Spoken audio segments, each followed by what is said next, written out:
Hey, thank you so much for taking the time to show interest in this project, and thank you even more for listening. You can skip right to track 2 if you want to just get right into it, but I wanted to say a few things first. This narration is dedicated to Pollyann. Thank you so much for showing interest in my work. I'm sure you've heard and read countless stories over your life. I look forward to reading and sharing yours too. This is dedicated to you because I was going to finish my publication and send you copies of my books, but I heard that your eyesight had worsened. It gave me the motivation to do something I've been wanting to do for years now, which was to narrate more of my writing, especially the stuff that I'm particularly proud of. And this story is something I'm very proud of. Rest well, Pollyann. And again, thank you.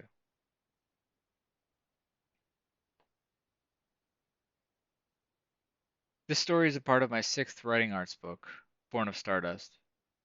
The story that you will hear is technically the third and final acts of a story I have been telling through some of my previous poetry and short stories since book 4. And the mere fact that you're listening to this means, if you haven't already, I will happily give you copies if you wish. Finally, I must admit that as I narrated this story I realized it was not the final version, but more like the second draft. I apologize that the words, and by extension the narration, aren't as clean as they could be. The published book version will be. I'll likely re-record this someday, but I'm still very proud of the achievement of actually producing this disc for you to listen to now. So with that said, any feedback is welcome, and I'll let you get to it. In the Court of the Crimson King.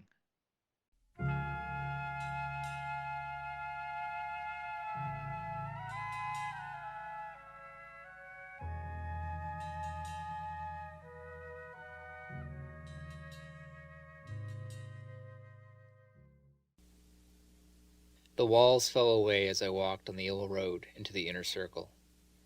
Where I expected emerald walls stretching to the sky, now lorded only hedges laid out in square patterns to form an immense garden, surrounding a lone tower, the large courtyard centerpiece. The tower was built with distinguished gray brick that slowly turned darker gray as each row spiraled upwards. At the tip, which seemed to reach the sky, was a shimmer of something I had spotted before, a reflection of something from another place. I stepped forward and peered around. It was striking to see other people again, if they were actually here at all. I wondered if they were mirages as well, each of them seeming to act out their own stories in short loops, walking between 2 points, planting flowers, pruning bushes, or speaking with one another, repeating the act over several of my paces in a moment of silence, as if time were set for them too. I felt like a ghost, moving unnoticed among them within the court. The sun forced my ghostly shadow, Indigo, to hide beneath me as I neared the center, navigating through a small maze to the tower. I felt it writhe up to the safety within my cape, turning it from red to indigo.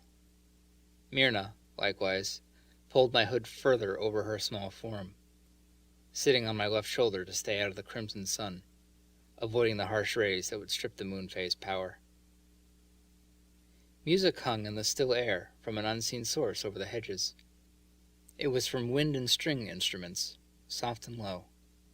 It captured me as if I had never heard it before.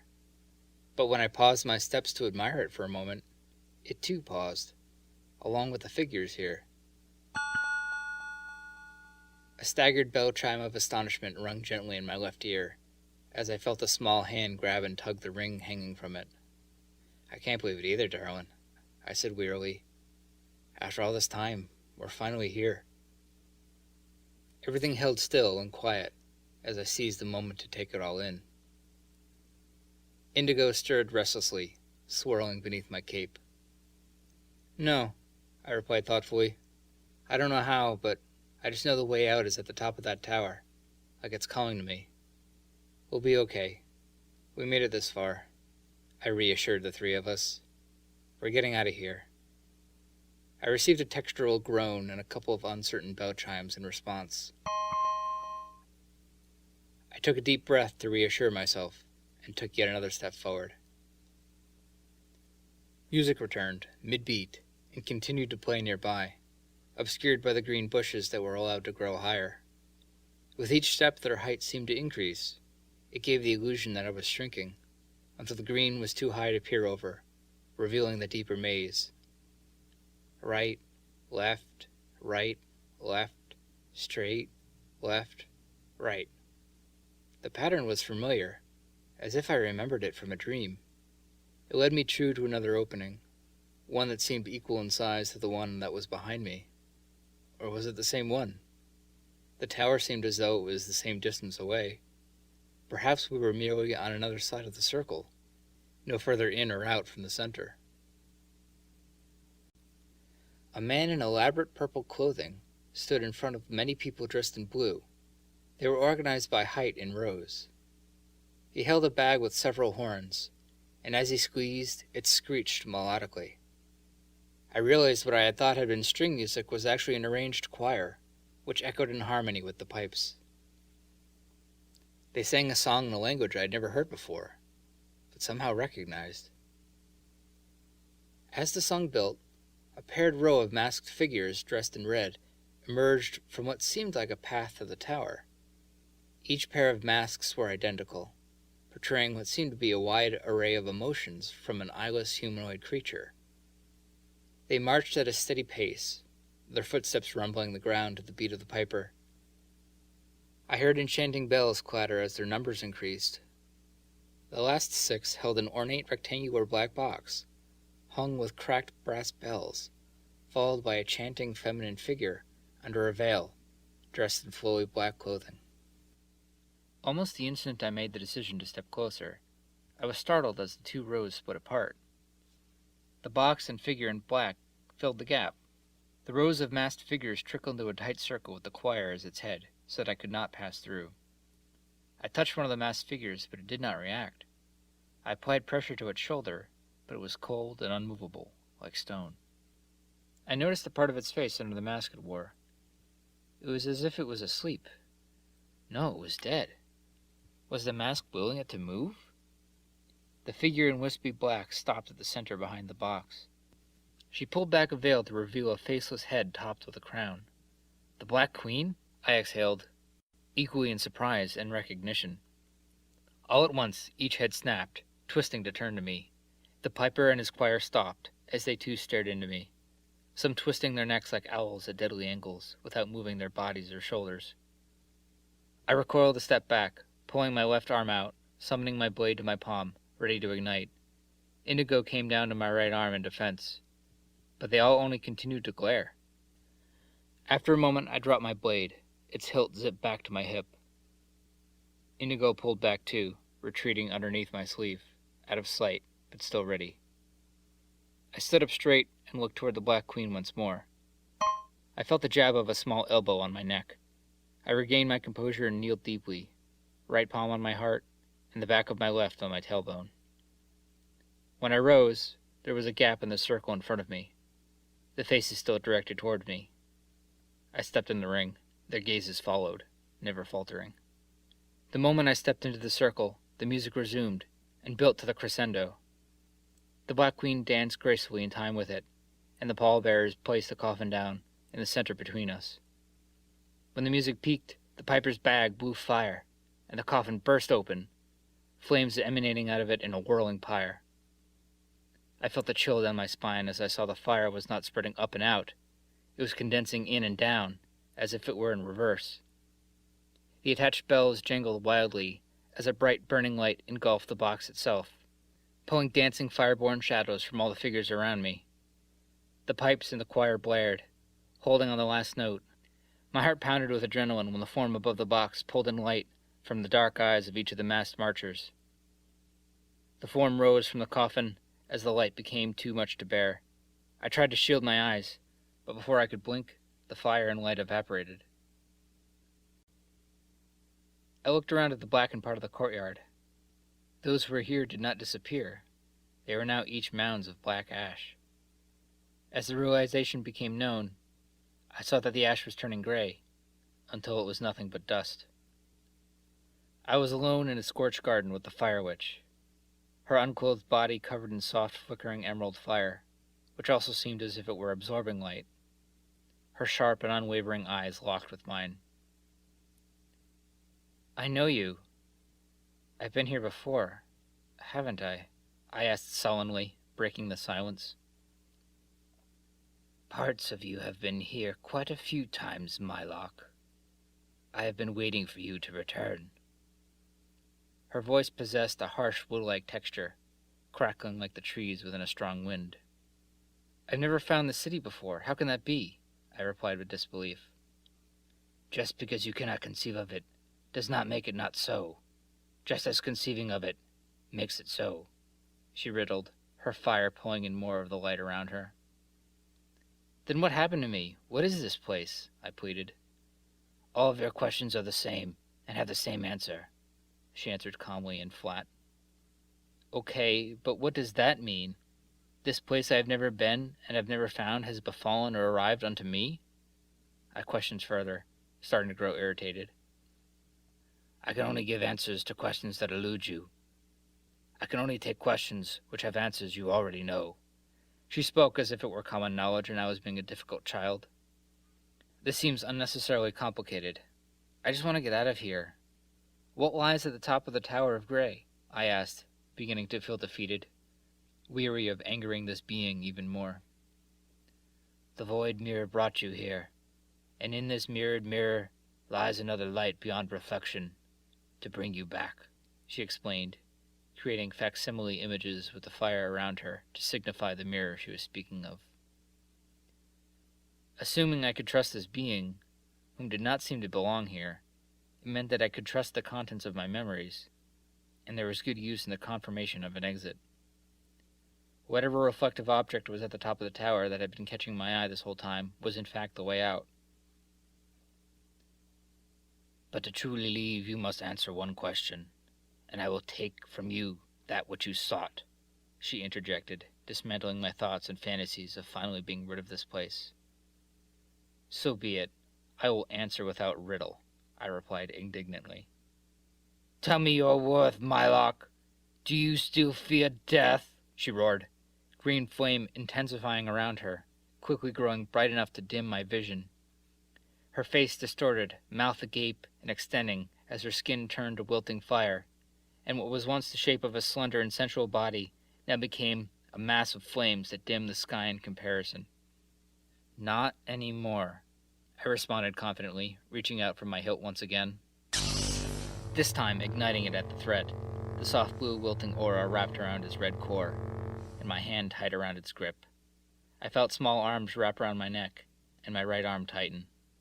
"Then I'll be taking this back, for you no longer need it." Her already inhumane voice distorted further. Holding up her arm, she flicked out her palm at me.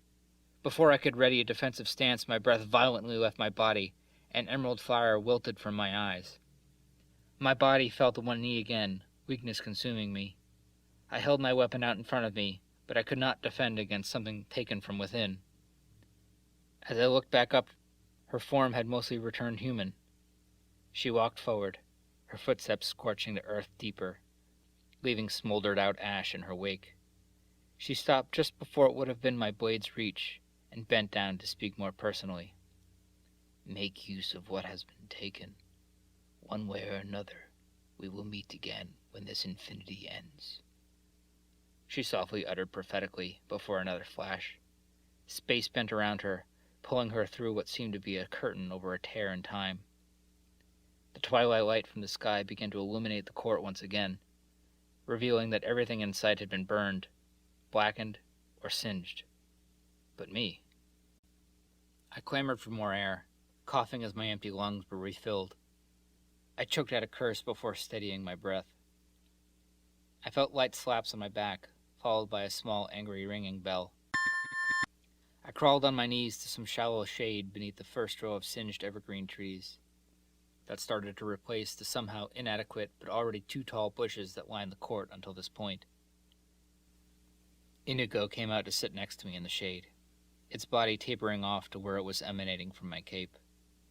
Though it seemed to have a three-dimensional form, at any given moment it was like looking through stained glass, tinting the light seen from the objects behind it. It helped my weak body flip over onto my back, torso in shade. I could see the twilight sky up through the flat branches of the evergreen, and the crimson sun just starting to tip the tower. What just happened? I wondered, still a bit in shock.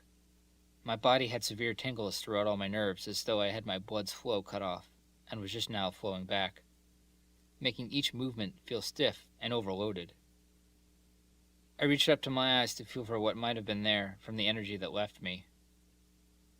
My awareness was different somehow. I could feel the temperature and humidity in the air, and the difference between the parts of me that were in the crimson sun and the parts that were shaded underneath the blackened evergreen. I felt my breath not just move through me, but also sustain me. How long have I been here? I asked, half to myself, half rhetorically. Indigo made a gesture with its shadowy hands, pointing to the ground with one, and then gesturing outward with the other. Either, I responded indifferently. Myrna climbed out from underneath my hood to sit on my chest, cross-legged. She gently fluttered her wings outward to stretch them as she looked around, her pixie dust creating a fine and even layer on my shirt. Wasn't the moon pearl supposed to protect me from magical and temporal transformations? I asked the little fey creature. She looked upwards at me in disbelief. A song's worth of bells rang and chimed as she waved her arms, speaking with me. Or at me. Hey, I don't doubt the moon's power. It just feels like something is different now, I said, trying to find a way to convey the new perceptions. I don't know what she took, but it feels like something was added. Myrna threw out her arms to the side, hands palm up. How is your wing healing? I asked, changing the subject. From what seemed like aggravation on her face a moment before, she smiled brightly, turning from me to reveal her wings, fluttering them faster. The nearly invisible thread almost healed over by mint-colored square patterns. The original rip indistinguishable on the thick but semi-translucent pink insectoid wing. Good, I said thoughtfully, as I rested my head back down, noticing a glimpse of the shimmering object on the top of the tower. I don't know what's up there, but I know it's our way out of here. Back to... I stammered, trying to remember. I could feel bits and pieces, like trying to remember a dream in the afternoon. Home, Indigo spoke in a hushed tone, raspy but comforting. Yeah, home, I thought out loud. Glimpses of a moon shining through the branches of a colorful tree flashed before me in place of the crimson sun, casting its light through the evergreen's flourish. For a fleeting moment, in between a blink of my eyes, I remembered, and lost it again. How long have I been here? I asked again, this time serious. Trying to think about it started to make my brain feel like it was losing touch with this reality. I brought my hands up to my face and stared at them, the way they bent, turned, rotated. I searched for something that I should have been able to see. But what was it? I sat up, my energy slowly returning to me. I patted my side for my hilt to make sure it was still present. I could feel it physically, but I could also feel the hum of the star crystal within it, a duality locked in time. I looked around to regain my wits. The crimson sun and the Tower of Grey were behind me now. Its shadow was not visible from where I sat, signifying that I still had a little way to go before I could reach it. I still saw the walls of the Emerald City just over the tallest hedges. I was out in that desert for... years? How many times had I turned into crystalline sand and ash myself? How many times had I woken up after being washed ashore from the cliffside? I remember so much of it, but the memories are not linear, de-addressed from their position in time. I came here to find something, to find someone. My soul remembers, its spark flaming my efforts to keep moving forwards. I've made it so far, and now I rest within the inner maze that leads to the center. It too rests in sight, but still remains out of my reach. Must I reach in to find another key? A tug in my ear broke me out of sweet and sour contemplation. What's wrong, darling? My question answered as my focus returned to what was in front of me. There was no wind, yet the piles of ash left from the massed figures started to move, their tops shuddering, falling down the shallow mounds. Green stems wormed their way up, growing in thickness and height, sprouting leaves and soon budding. They flowered within seconds right before my eyes. Each of the pairs unique in color as the petals spread out. Some colors I thought impossible for flowers to possess. As I stared at their unique beauty, I heard another series of footsteps, accompanied by a thick rustling, coming from behind each of the paths obscured by the bushes.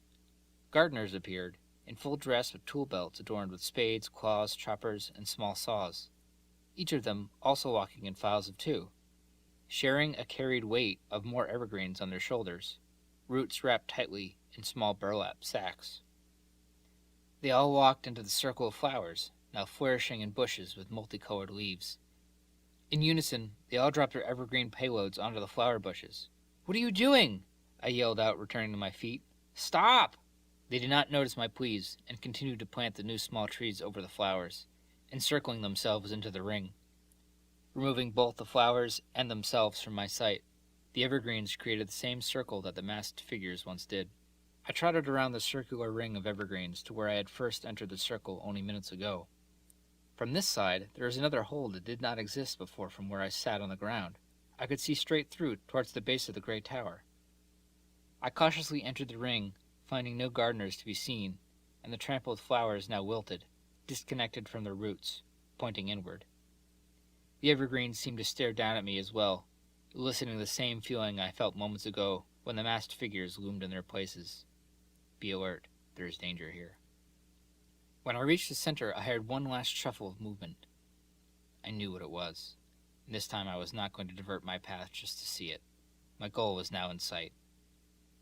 I emerged from the thick brush to find yet another court, this one smaller, with hedges that only reached my knees. The few figures here were livelier and happily boisterous in their own small groups. The bottom of the great tower was still obscured, but I could see a symbol on it where an entrance might be. I could hear lively voices, carried easily over flat ground. Wise men sharing jokes of when they wore younger men's clothes, fortunes being told to young women about love soon to come their way. A small jester dressed in goofy yellow attire, playing with puppets for some onlooking children, the bells stitched to his shoes jingling in time with the puppet's movements. Passing the jester underneath the tent theater, I walked toward the tower to see the symbol more completely. A black sun formed with white and black brick against a natural gray gradient of the tower, which spiraled out from the sun's outer rim, wrapping the face of the tower. Could it be the door inside, I wondered? As I stood examining it, I felt Myrna flitter down to the ground on my left. I turned to look for the small pink Faye, to find her watching the performance just underneath the cover of the jester's tent. I walked back a few steps to join her. Upon closer examination, there were no children at all, but just a collection of marionettes arranged in seats to watch, their strings draped behind their chairs. I couldn't help but to look at each one, as they were all as unique as an audience of children would have been. The jester was holding up a marionette that was dressed exactly like me. A hooded red cape with some of the right shoulder colored indigo, and a soft pink glow emanating from underneath the hood on his left. A blue shirt and gray pants with black boots. It even had the black sun and crescent moon pendants I wore on a necklace underneath my shirt. It also bore a small little hilt on the left hip. I looked down at myself to check. I couldn't believe how closely it mirrored myself. I pulled the sun and moon pendants out, still attached to my necklace, and stared at them for a moment, recalling the objects for the first time in a long time. It was something that meant a lot to me, I knew that, but what did it mean? Why suddenly did I find I couldn't recall things? Was it what the fire witch took from me? Were there some things I had already forgotten? This place was strange like unfiltered imagination, yet why does it feel so familiar still? I noticed the silence around me when Indigo squeezed and pulled at my arm. "What?" I blurted out, waking from thought. I noticed Myrna looking expectantly up at me. A soft double chime like a question came from the lips that looked as though they were speaking words. Her arm extended out, gesturing to the tent.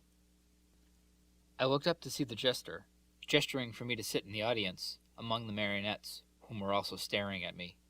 My skin crawled, recalling the figures from earlier again. Myrna didn't even bat an eye. "Okay," I said nervously. "Yeah, we'll listen to the story." I turned my attention back to the pink light, after stealing another glance at the tower. I bent down slightly, holding out my left hand for Myrna. After happily jumping on, we stepped over in front of the jester. I felt it safer to humor the figures, recalling even stranger things that happened with the beings here when I did not follow the story. Under the tent I could see a red sun that was reeling back to the front on a chain linked with others in a gear, which seemed to be on some type of timer. When it reached the beginning, a bell was rung. After grabbing a few things and placing them down on the stage, arranging them behind the curtain for quick access, the jester grabbed one and revealed it to the audience, a title cue card. Making sure to slowly pan it around the stage so that all the audience could see, the act elicited wonder and a bit of suspense. The cue card read, Act 1, The Watcher. Scene 1, Lip of the Precipice. Putting the card back down, the jester pulled a thin rope, revealing what was behind the curtains. The same rope dropped the silver moon from the tent ceiling to hang directly above, big, full, and highly reflective of the crimson sun's light, unseen from the other side of the world, filtering its harsh rays through reflection. The marionette that resembled me, my puppet, had changed, no longer possessing a pink light, indigo-graded cape, or hilt. However, the pendant remained. He stood on a snowy-looking plateau on a cliffside in front of a small round altar with an object on it, a reflective circle with a handle, the void mirror. My puppet was looking down at it, and what looked like tears started to leave its face. They were shimmery and opalescent, seeming to contain the entire spectrum of visible light within them. With each drop that hit the void mirror's reflection, a shadowy form like a ghost appeared in front of it, each facing towards the edge. It then ran to the edge of the cliff, reaching out for something that was not in view, before disappearing into the floor of the theater. The jester did not make the figure move with complexity, but intently watched. He did nothing visible to make anything but the puppet move. But as my puppet cried into the mirror, creating ghosts of himself, each running to the cliff, the silver moon above him started to dim. I strained my eyes to look closer and recognized an all but invisible silvery thread. I looked down to the small fey creature on my lap, following along intently, gowned in what could be thousands of the same type of thread that seemed to be made from the light of a moon's rainbow, forming together like silver silk. I felt Indigo next to me watching as well. I looked at the indigo shift in light that sat next to me. It emanated from a small wisp underneath my cape, behind my right shoulder. I was suddenly and acutely aware of where we were attached. As I stared, I could see the outline of a feminine face I could almost place, under a hood which led down to what looked like its own cape. The shape changed suddenly, tilting its head, returning my stare with curiosity. I blinked my eyes away. When I returned my gaze to the theater, I saw that the silver moon was drained of light, and tears no longer fell from my puppet.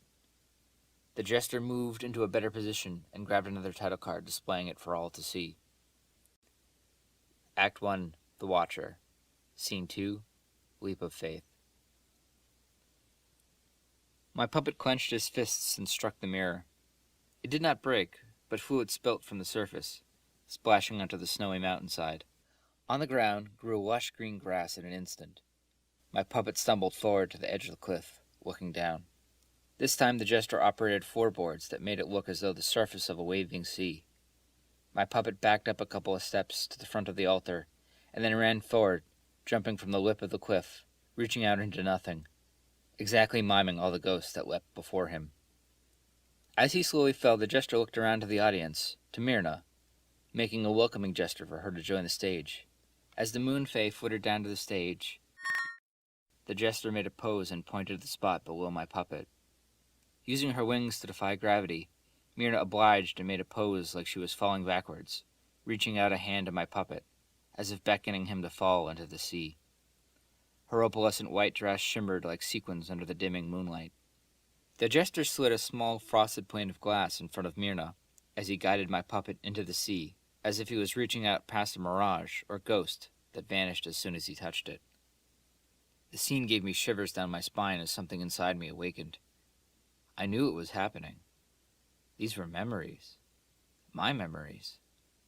ones I had forgot after spending eternities along the black sands underneath the crimson red sun. A question I had never thought to entertain entered my mind. Where was I before here? What was home? The jester pulled the curtain closed. Myrna walked out from behind it and bowed, eliciting applause from the marionette audience before jumping back to me. The jester put up his finger, as he was not finished, rearranging some of the scene behind the curtain and replacing the drained silver moon above with a black hole sun. Act 1, Dreamer.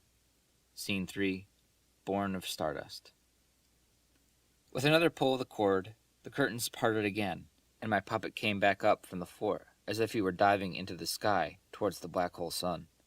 A black cloth backdrop, with many holes in it, dropped from the top of the tent.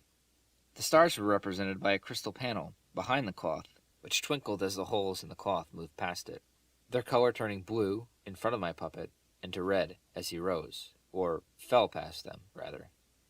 He slowly drifted up to the gravity well, surrounded by stretching and twirling light from the stars that surrounded the black hole sun. When he reached it, the jester pushed him through the hole, and the cloth released from the ceiling, falling behind the now closed curtain. But the scene was not over.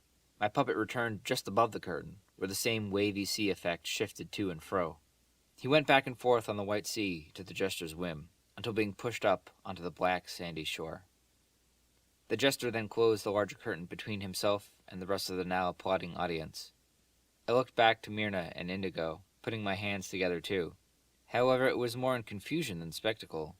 They were faced forward expectantly, but I felt them now in a way I never did before, like they were parts of me that I lost or gave up, just to find again.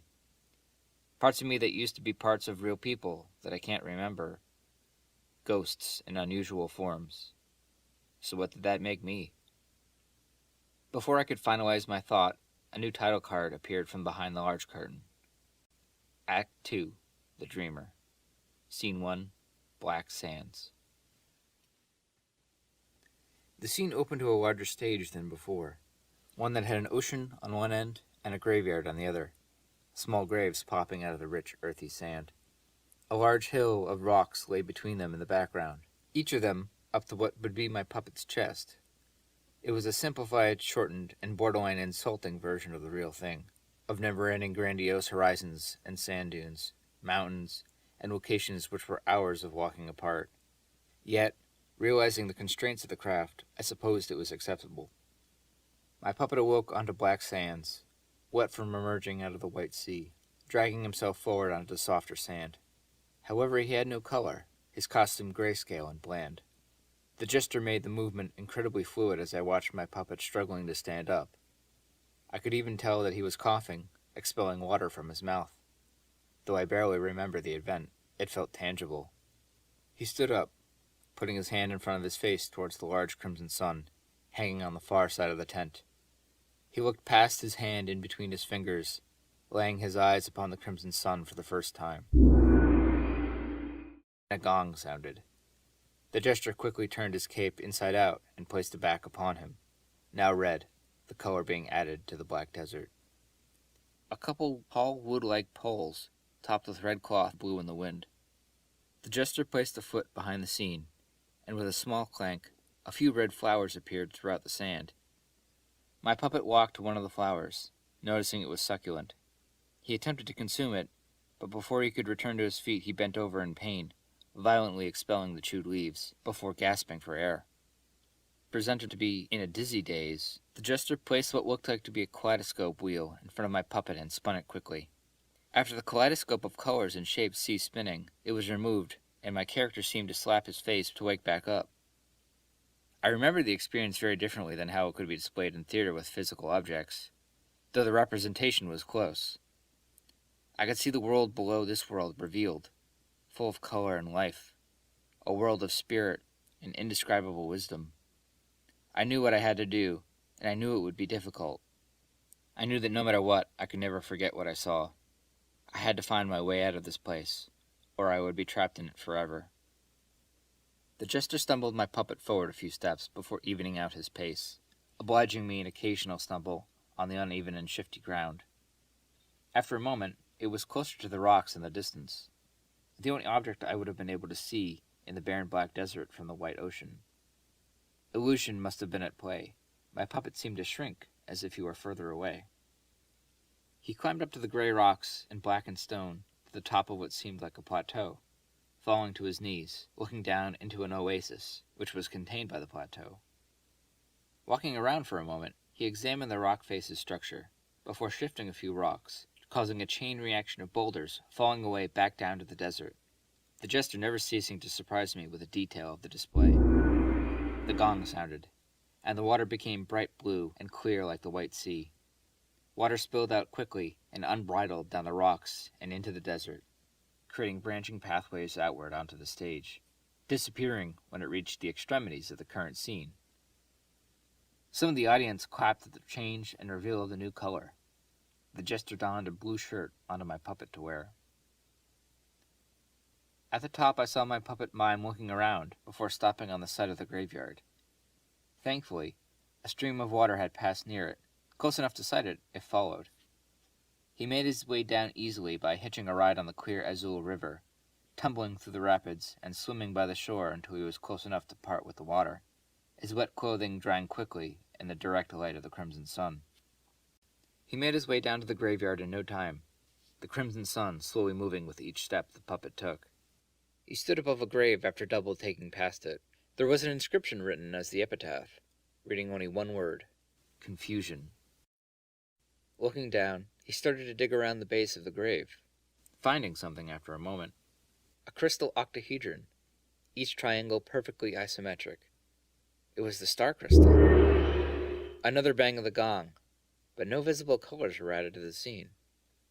My puppet looked around curiously, taking the small shimmering object without consequence, placing it in his left pant pocket. As he turned away, a wispy ghost-like feminine figure in a hood appeared, as if rising from the gravestone. Only staring after my puppet at first, but as he walked deeper into the graveyard, the wispy figure started to follow behind, swirling from shade to shade, until landing in my puppet's shadow, making it darker. My puppet made sure to glance at each gravestone, making his way to the large tomb at the end of the stage, unaware of his new shadow. He looked back at the graveyard before pushing open the door to the ruins, going down the 22 steps, each echoing his footsteps into the chamber below. The curtain below the stage slipped off to reveal a room lit with only a deep blue flame torch on the far wall above a circular altar. It held a dark orb on a symmetrically twisting pedestal. As my puppet approached, the torch's dark flame flickered and spat. He reached out his right hand for the orb, feeling its smooth surface below wooden fingertips. The orb contained a volatile shadow trapped within it, as if it were trying to escape, but it seemed to absorb the shadows around it, as if the orb was protecting the blue flame within the torch from being consumed by the darkness. In my memory, there was a painting in blood on the wall that showed an octahedron in an open palm with a specific finger configuration, absorbing the fire's light. I wondered how the jester was able to recreate or model these items, before realizing that in this world of illusions, this may be one of the easiest things to do. Perhaps it was an extraordinary ability to possess, in order to protect the Emerald City from those who are not worthy or ready to enter it. This court jester was certainly more than I could perceive. Maybe, like all these other tests, watching this theater play out would reward me with something to help me escape. My puppet reached up to touch the light, and triggered the star crystal to be summoned from his pocket. It zipped to his palm, and the torch's fire stopped flickering, condensing into a bright, small sun sphere. The star crystal drew the energy into its outer edge upon contact, the withering light now protected within its new crystal home. The crystal then spun in place faster and faster until it became visually conical. In doing so, a beam shot out from the tip, slowly cracking the orb with the shadow contained within it until it burst. A gong sounded again, revealing the color of the shadow trailing my puppet to be indigo. The shadow shifted in front of my now startled marionette, hungrily absorbing all the energy contained within the orb, set free by the flame within the star crystal. The shadow slammed into my puppet from the force of the transfer. A bright indigo symbol burned into my puppet's shoulder blade, as he and the shadow known as Indigo became one. The dim light from above cut off as the tomb's door slammed shut. At the same moment, a jeweled coffin from the top of the room fell near the stairs, bursting open to reveal a horned ghoul, clawing its way over to my puppet. It screeched with an unholy sound and scraped its nails across the stone floor, rapidly inching forward. Some of the audience gasped in horror, others even covering their unblinking eyes. The jester even broke the fourth wall by having the ghoul look at the audience, giving an additional shriek for effect. The light from the blue soul contained in the star crystal began to glow enough to see. My puppet extended his other hand, and a wispy indigo ball with a dark, unreflecting core started to form within his palm, absorbing the darkness in the room, allowing the light from the star crystal to shine forth farther. The shadow that had followed him swirled around him fervently, almost glowing itself. My puppet threw the wilting orb at the ghoul, now only steps away. On contact, it created a rush of force, smashing the creature backwards into the wall. Dazed, it fell to its knees. As soon as it hit the ground, it leapt at my puppet. It closed the distance before my puppet could start to summon more darkness from the room. But the indigo shadow surrounded his right arm, and when the ghoul's claw swung, it struck an invisible shield that could be seen for a second as it absorbed more darkness from the room to block the attack. It let even the dim illumination from under the tomb door shine through. The ghoul was flung back slightly from its own exertion. It struggled to regain a foothold when my puppet pulled back his arm, more shadow rushing to it, but this time it globbed onto his fist. He reeled back to throw a punch, but it moved slowly, as if his fist was moving through water. Aimed at the monster's open jaws, upon contact, all the energy released, the ghoul's head bursting into ectoplasm. This splattered fluid evaporating off the wall and floors as the door to the tomb magically reopened. The star crystal was returned to my puppet's pocket, still glowing lively with withering blue flame. My puppet hobbled up to the archway at the top of the stairs, overlooking the small graveyard in a vast desert, his shadow standing beside him, ignoring the direction the sunlight would have cast it from. It swirled around him one more time before going back up under his red cape, turning it indigo as it inhabited the fibers. The curtains rose to the top, closing the scene with lively applause. For what seemed like months, I remember being very alone, wandering the desert, of turning to ash when the crimson sun hit the highest point after too many steps. I remember each of my mounds of dust washing away in the wind before I could return, finding out slowly and surely how I could change things, how I could bring color to this world. When I found Indigo, even though she could not often speak, I felt like I had someone to endure the barren wasteland with me, a being bound to protect me, not in slavery, but in symbiosis. I needed her power, and she vowed to help me protect the flame with it, even in death, for a chance to escape this place with me. I could feel the same figure next to me now slither a part of her shadow self down and over my arm, acknowledging my thoughts with what I could feel as mutual affection and understanding. Act 2. The Dreamer. Scene 2. Moonchild. The stage was higher this time, revealing the cutout of a small broken tower that was about thrice the size of my puppet on one end. Not far from there, a small tree was casting shade onto a large mossy rock on the edge of a small oasis. Nothing but sand, a flagpole, and the stream lay to the left. At least, that's what was observable on the top side. I felt Myrna shifting anxiously on my knee, leaning forward expectantly, wings fluttering. I let out a small chortle at the sight, before I was instantly met with bright gray eyes glaring at me in response, a small finger pointing upwards over pursed lips. Okay, I whispered through a smile, as my puppet dragged his feet from the left side of the stage. His steps were uneven and staggered as he walked with a stream left by the Azul River. Noticing the small tree, he approached and found something more. A small pink light was glowing, breathing on and off slowly on a mossy green rock. The gong sounded. I could almost hear the stream trickling through the rocks in my memory. My puppet stood over the light, shielding it from the crimson sun above. I could see him searching within his cape pocket for something, and holding it out to the light. The pink light blinked, and my puppet grabbed something in return. He made weaving motions over the light, which made staccato blinks with every movement. When my puppet was finished, the light made what I have come to learn as happy blinks, the jester using the bells on his feet to simulate the sound of Myrna's communicative noises, echoed by the claps of small hands. The pink light climbed up into puppet Mylocke's hood, and they walked towards the fallen tower. It was square and looked to be of pointed architecture, unlike anything else in the desert. After staring up at it and walking around for a moment, he He climbed up the stone to a point where he could enter through a hole, which looked like it used to be a window when the structure was above ground. The jester opened the tower, as if it were a paper cutout, to show us what was happening inside. A bit below the sand level in the tower, there was a perfectly round reflective hole. The pink light popped into it and emerged on the other side, turning a mint color. The curtain fell away to show an entirely new scene below the sand. The small tower that climbed into was pure white marble on the other side. As my puppet climbed through, his colors changed as well, reverting back to the grayscale that we saw when we first woke up from floating in the white sea. I recall it felt like pulling myself up out of water, or like something was lifting me or pushing me from behind. I knew we weren't going under the sand. We were going into a different place entirely. It wasn't so much as a mirror world, but one that existed on the other side, or like a dream world of the desert.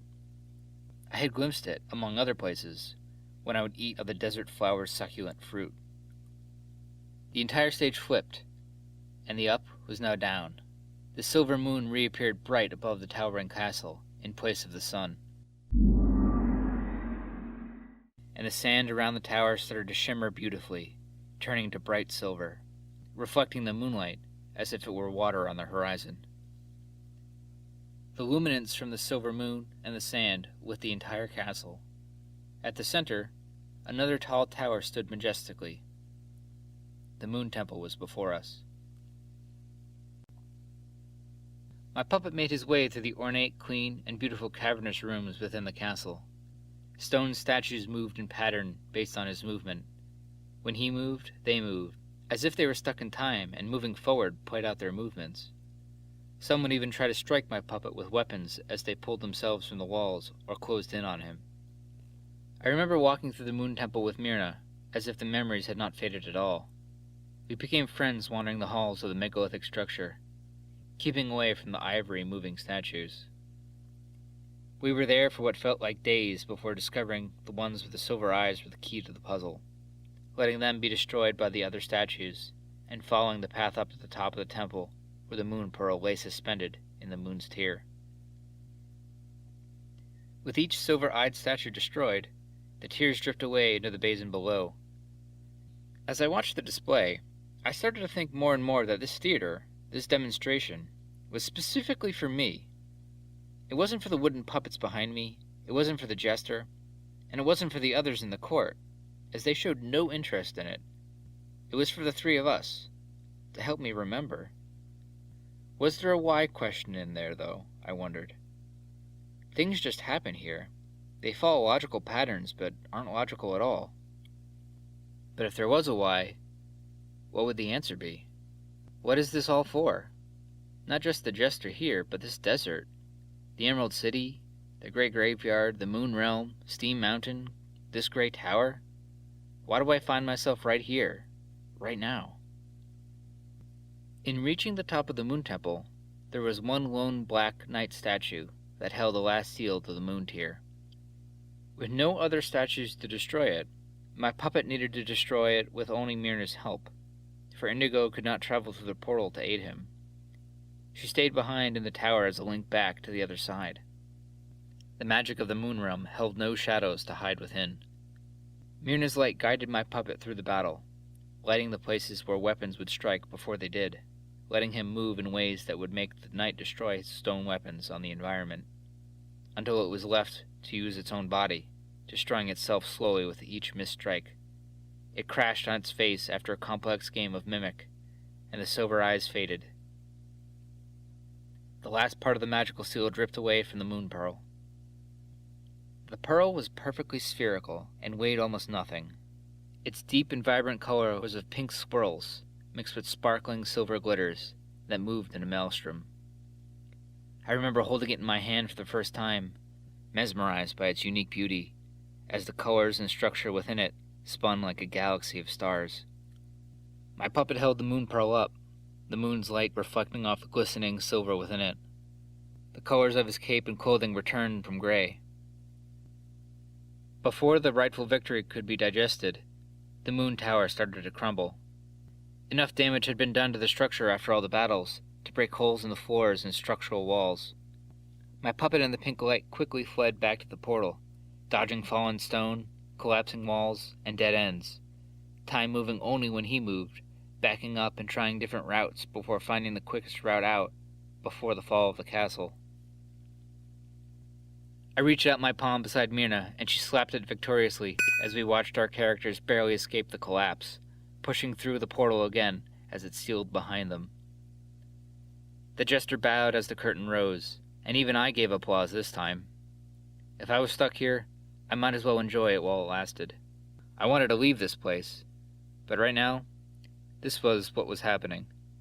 And I didn't know what would be happening when I entered the tower, not 100 paces from me. What I would need to do, what I would need to not do, to get out. I had a strange feeling still, left from the fire which, watching my undying and more successful marionette, I would be willing to wager against what was taken. Act 2. Dreamer. Scene 3. Steam Mountain.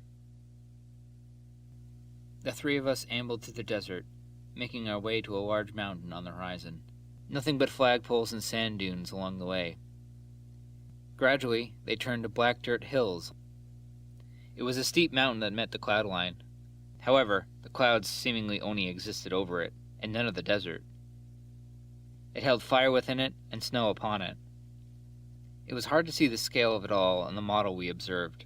Somehow, the jester managed to convey this by having patches of dirt on a rotating belt, allowing my puppet to perpetually climb it, unironically like the Sisyphus I felt I had become in this place. Soon, the gray and black dirt turned to snow. Some of it mixed with the dirt, melting down small streams that would eventually collide and mix with the Azul River. Even the sound of my puppet's footsteps changed. The soft, thudding squeak of compacting fresh snow could be heard with each pattern of movement. The grade of the jester's conveyor leveled out, showing my puppet across from some sort of large circular mechanism outside a cave that had been hollowed out. It looked as though it was supposed to revolve, to press something together, but rust indicated that it had not done so in a long time. At its base there was a thick metal pipe that stretched from the circular mechanism out into the cave. As my puppet moved closer to the mouth of the cave, his cape started to ripple inwards, as if the air was sucking him in. After entering, the pink light beside my puppet glowed brighter, illuminating the path into the circular tunnel. It was soon dimmed by a red glow starting to line the edges of the walls, whereupon it split into two paths. One went up and to the left and curved around, and the other kept straight. My puppet followed the pink light onto the more illuminated path where the pipe was leading. The jester turned a conveyor behind him to open up a lower flap of the mountainside to show a deep volcano, heat wave lines visibly climbing to the top. There was not much lava at the bottom, but it was bright. Above the lava were pipes that stretched around the inner side of the lava cave into various openings like the one my puppet was staring through. They all led down into one thick pipe at the center, held in place with tightly stretched cables to the rock walls. It led up to the dome at the top, but seemed to be disconnected or disengaged from something. Whatever was sent through it would plummet down into the heat and spiral around and out the cave walls, through the pipes to the machines that were seen outside the cave earlier. Many of the marionettes in the audience chattered their open jaws at the sight, representing a much more grandiose mountain that could likely be seen from the top of the Emerald City's walls. In my memory, the tunnels would stretch on for hundreds of steps before ending in vent pipes, just like the one I could see in the theater. It was like an anthill of tunnels, all going to or around the core. After my puppet doubled back and went up around the other path, winding through the innards of the volcano, he reached the peak, where there was a snowy plateau, one that reminded me of the same plateau from the moment ago when he had stared into the void mirror. It was thick within snowy clouds, preventing most of the light from the crimson sun from getting through, leaving it uncannily dim, as if the light from the setting sun was just starting to fade into night. The snow was very deep in the middle of the plateau, but it seemed to sink in as if there was a sinkhole, or some slight melting in the middle, down to where the large pipe from earlier must have been. Under an overhang of the peak was a machine of some sort. It had been covered in snow in all but one spot, where there was a deep, red, glowing flame flickering in a glass cube. My puppet walked over to it, inspecting the mechanism to see that all the levers were frozen in place. Even with the aid of the indigo shadow, he tried to no avail to move them. The cube was frozen in place as well and would not move to help melt the rest of the ice. My puppet pulled out his left arm and summoned the star crystal from his pocket, and slowly pressed it closer to the flame. With a swirling rush of air and a faint pop, the red flame melted through the glass into the star crystal, filling its octahedron core with a rich flickering red, now encapsulated within the wilting blue glow. An eerie dead breeze blew across the plateau as my puppet looked around, expecting the absence of a treasure to trigger a failsafe or protector, but nothing. With the light from the red flame gone, shadows from the peak could more clearly be seen. There were cables just underneath the snow that came from the console and went to different sections of the plateau, seeming to end in 8 different places that vaguely formed a circle around the snow that seemed much deeper, sinking in the middle. With the star crystal still in his hand, he waved it at the control system, and a small beam came out similar to the one I saw in the graveyard. It melted and broke the ice, covering the mechanical controls, crackling softly and falling into the snow. The metal control bars absorbed the heat and melted the ice through to the bottom, where I could now see chains linked to a frozen pipe that was coming out from the side of the peak, covering the panel. My puppet aimed the beam emanating from the tip of the star crystal towards it, until it began to glow red itself. Glacial crystalline tinkling sounds could be heard from within it, followed by the metal groaning from expansion, until steam was released from the top of a spout above the system. My puppet pulled the levers as the jester pulled his strings, engaging the console with the gears. The steam stopped for a moment as loud clanking and ice crackling could be heard. The gears shifted begrudgingly under the levers. The sinkhole puffed out snowy air as the panels groaned, falling in at an angle to a funnel shape, allowing the snow to slide down into the thick pipe into the volcano. Further deep groaning could be heard as fierce as an earthquake, when all the hot pipes cooled with the melting snow as it reached smaller pipes suspended above the magma. I could not feel the heavy vibrations watching my puppet, but I could remember they had almost caused me to fall, even while standing still. After a moment I could see steam being produced from all around the mountain, and vibrations turned to sounds of mechanical whirling. As the steam rose, it started to cover the peak, cooling it and turning it to fog, then slowly back to a very fine snow, repeating the melt cycle for the most part. The jester pulled levers and shifted the scene himself to create the effects. My puppet peered down below the peak to see one of the machines producing steam. He walked around the plateau to see several other machines shooting puffs of steam up into the air from further down the path, but suddenly stopped and backed up. A mighty roar sounded throughout the theater. The marionette audience kicked their feet, creating clacking noises against their chairs in fright. From behind Steam Mountain rose a misty outline in the fog. It had horns and inverted knees, much like the ghoul found in the graveyard, but this one was 4 times the size of my puppet, the Ice Minotaur, wielding a large stone club-like crusher. It sucked in a bunch of fog and roared at my puppet, spewing it back out as ice. The pink light flew out from my puppet's hood and grabbed onto one of the creature's horns. The plateau continued to grow foggier, and the outline started to fade, enveloping my puppet as well. The fog further prevented the crimson sunlight from getting through, making it even darker, but Myrna's light, and by extension, the outline of the creature, could still be seen. The Ice Minotaur stood unnervingly silent for a moment, examining its target, before taking a couple calm steps closer. A familiar bell chime rang and my puppet jumped backwards, gathering darkness around his right arm. The club slammed into the ground, dropping snow from hanging ledges, most of it drifting its way down into the snow collector. He lunged up towards the light and swung another slow shadow punch as the distance closed. There was a deep crack as the creature's shoulder took the impact. My puppet exited the thicker fog as if thrown backwards, sliding on the snow and almost falling into the slick funnel. I could feel the memory of this battle bring my heart rate up. It was a few minutes before I was smart enough to lure the beast into the funnel. By that time, I had been hit more than just once by limbs as invisible as the fog. I didn't have the time to learn what sounds meant what when my life, or my progress, was on the line. Myrna and Indigo helped alert me to what I could not see, and I did my best to slowly chip away at the beast, but it was strong. It would even grab ice off the ground and patch itself back up if I gave it a moment of quarter. I could hurt it, but I was no real threat against it. My puppet began throwing shadow balls at the creature, below where Myrna's light was, but the magic had no effect and did nothing but displace the fog on impact. The ice minotaur launched forward and nearly struck my puppet, but while it was off balance, my puppet summoned the star crystal. It spun fast again to create a beam of red unstable energy extending at an arm's length, before it could no longer hold its shape and dissipated. With one swipe, my puppet melted the inverted knee joint off the icy demon. The angry creature screeched and fell forward.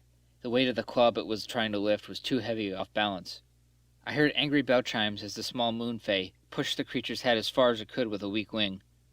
My indigo shadow stretched along the ground and locked the creature's other foot in place, tipping it completely as my puppet pulled on the club toward the funnel. Its arms braced for the fall, but were met with low-friction metal, resisting nothing of its tumbling movement downwards.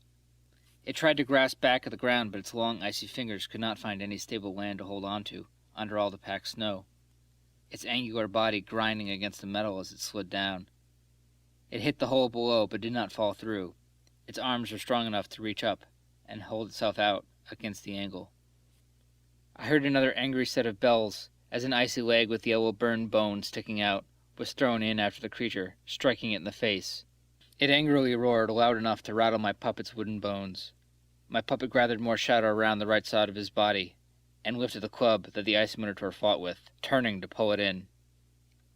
The monster frantically attempted to gain a foothold, scraping against the metal before the massive stone club slid down the scratched and dented funnel, striking the creature, attempting to defend itself by sacrificing an arm to guard, allowing it to slip further before the weight set, and it fell.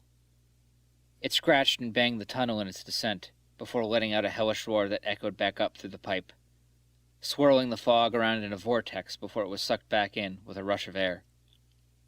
Some marionettes in the audience screamed with delight as the rest clapped cheerfully at the monster's demise. My puppet walked over to the controls and closed the funnel's flaps back to the closed position, blocking off the yellow-tinted rising steam that smelt like sulfur. But the smell did not leave. I could even smell it as I sat watching the spectacle. Fog began to thicken the peak, and my puppet ducked down, unable to see, and losing his footing off a small ledge, falling into a path below that encircled the mountain. As he limped down the steep path, he walked by one of the same machines he first saw before entering the first cave.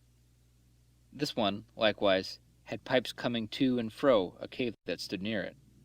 It steamed gleefully as its gears churned, compressing an object within its chamber.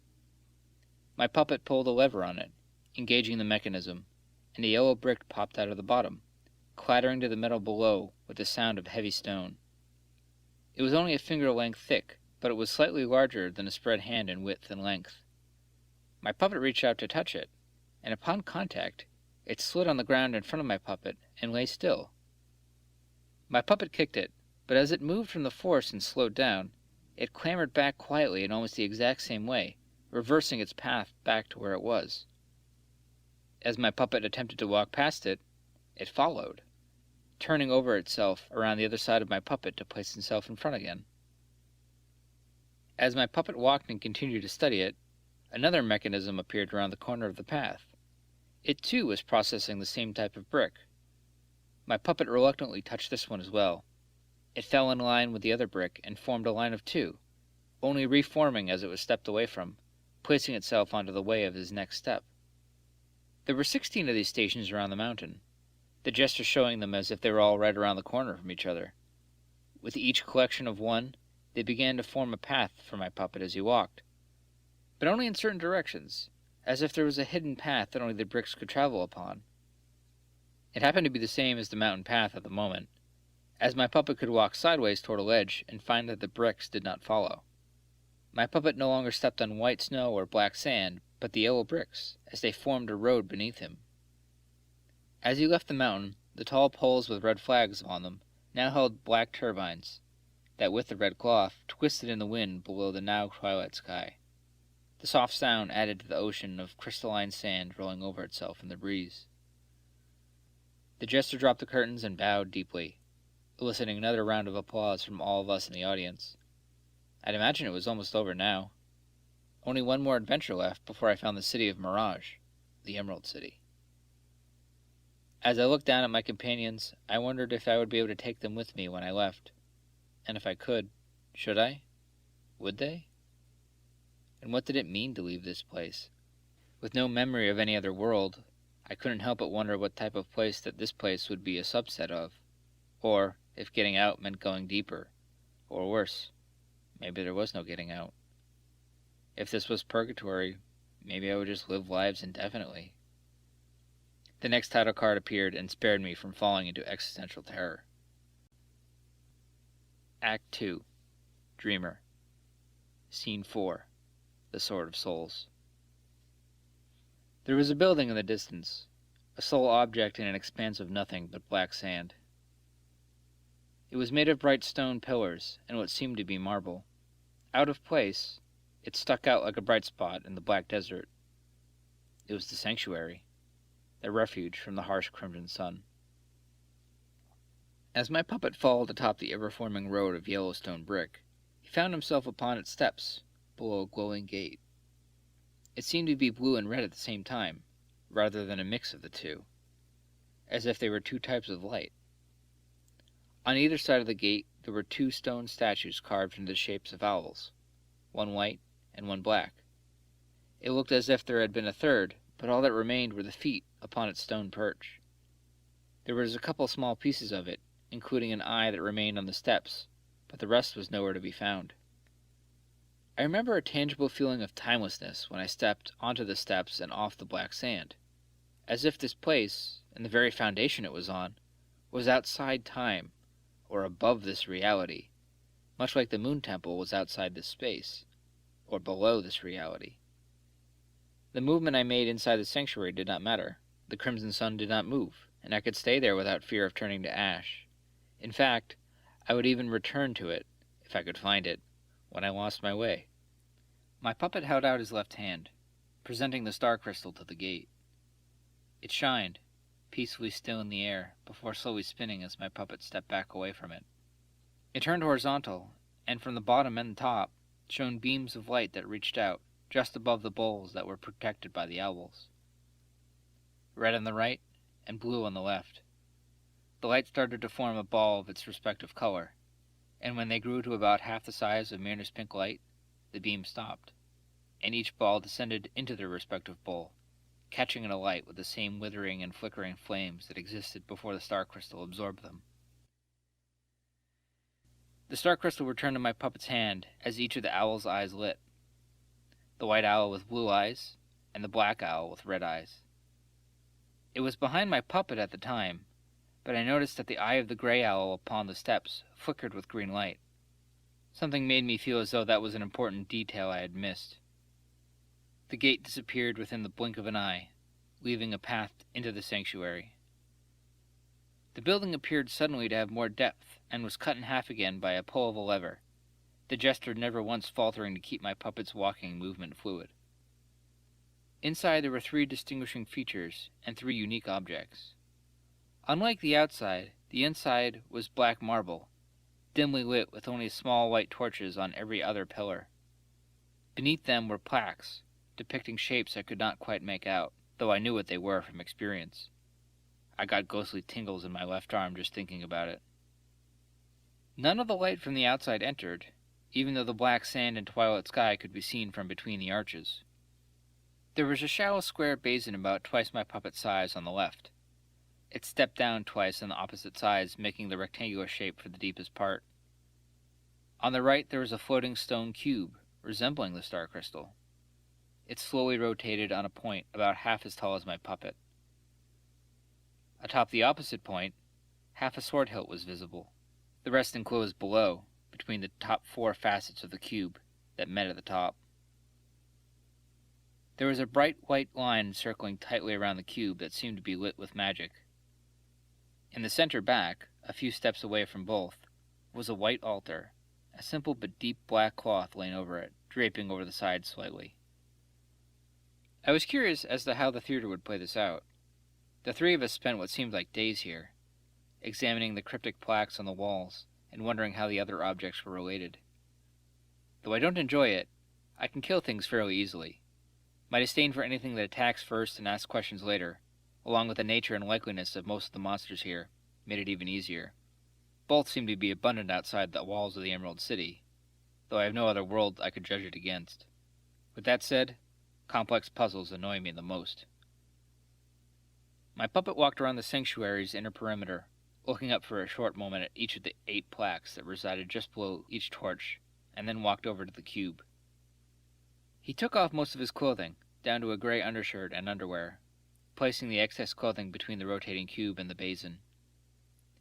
His walnut-colored wooden body had bruises, burns, and cuts. When he stepped into the white circle, it turned black. The pink light and his indigo shadow stood outside the circle, unable to assist. After identifying a certain corner, he pushed against one of the points, and a larger rectangular block appeared from the backside. He stepped to the right and pulled the block.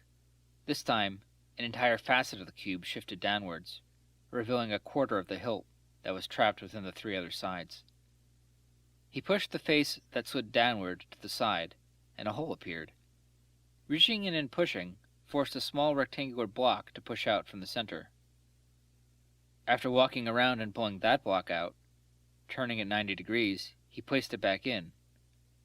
From there, he reached around to the left and pressed another link, which was now free to move inwards, allowing one more of the facets to slide downwards. The hilt was now only kept in place with 2 more. He rotated one of the remaining faces on its axis 45 degrees, showing that the hilt was now only being held in place by one face. He reached into a hole that was created from the movement and pulled on something. The cube shifted again, and the hilt was set free, but he did not yet reach for it. The indigo shadow stood behind him, as if in counsel, the pink light blinking slowly next to it on the ground. He finally twisted his arm, and the basin started to fill with steaming liquid that seemed to shimmer and reflect a rainbow of colors. He reached for the hilt with his right hand. When he pulled it out, the cube shifted. The marionettes behind me gasped, as they now knew what I had to do in order to wield the weapon at my side. My puppet stepped back, dizzily. His arm below the left elbow was gone. He bent over and fell to his knees, dropping the hilt outside the now white line, and held his stub. His pink light and indigo shadow held him steady. He tried to get up, falling the first time, but managed on the second attempt. He stumbled around to another part of the cube, pushing corners to return it to its original state. As it moved back into place, his puppet arm flopped out from an opening near the bottom of the cube, but it no longer had flesh upon it. It was merely dry bone, except for the bones on the hand, which looked like had been replaced with black metal instead. The indigo shadow picked up the dismembered part of his skeleton and dragged it next to the basin, the pink light doing the same for the hilt. He stumbled over to the filled basin weakly, and stepped into it slowly. Grabbing the bones from its edge, he lay down in it, deep enough to envelop his whole body, placing the bones next to him, where his arm would have been. Slowly, the fluid in the basin seemed to drain, but as it did, the skeletal arm reattached and began to grow back into a series of tendons and muscles for an arm and hand. When the fluid had almost drained, the arm looked as if nothing had happened. My puppet examined it, twisting and moving it around to make sure it was fully functional. While doing so, he reached it upward and opened his hand. The hilt that lay on the ground next to him zipped through the air just to rest over his open palm, hovering close enough to wrap his fingers around. The hilt was primarily silver. The top was tapered out to provide slip guarding toward the non-present blade. Below it were 3 cuts into the hilt like windows inside. The bottom middle of the hilt was slightly curved at about 30 degrees. It had thin black horizontal indentations around its cylindrical body, giving it better grip. The pommel also tapered outwards to guard against slip. At the bottom of the pommel, it looked as though there was something else that could be latched in, another type of crystal, but it did not look incomplete. My puppet placed it aside and gestured to his pink light, where he sprinkled a few drops of the basin's fluid on what I knew to be Myrna's wing. He pulled his clothing and cape back around his now healed body, before stretching his new arm and taking a few steps to the altar. He set the star crystal and the hilt down onto the tablecloth. Springing to life, It folded around each object, rising above the table, twisting and turning within itself, like folding a sphere inside out. It softly returned to the table, leaving only the hilt, and glowing within it, the star crystal. Together, they became the Sword of Souls. He reached out his arm above it. It softly landed up into his palm, and with a squeeze he held it up, igniting the blade. A flickering red core, tightly wrapped in lightly wilting blue fire. The marionettes in the audience gave oohs and ahs with scattered applause as my own marionette walked from the back of the building to gaze upon the familiar sight of the black sands.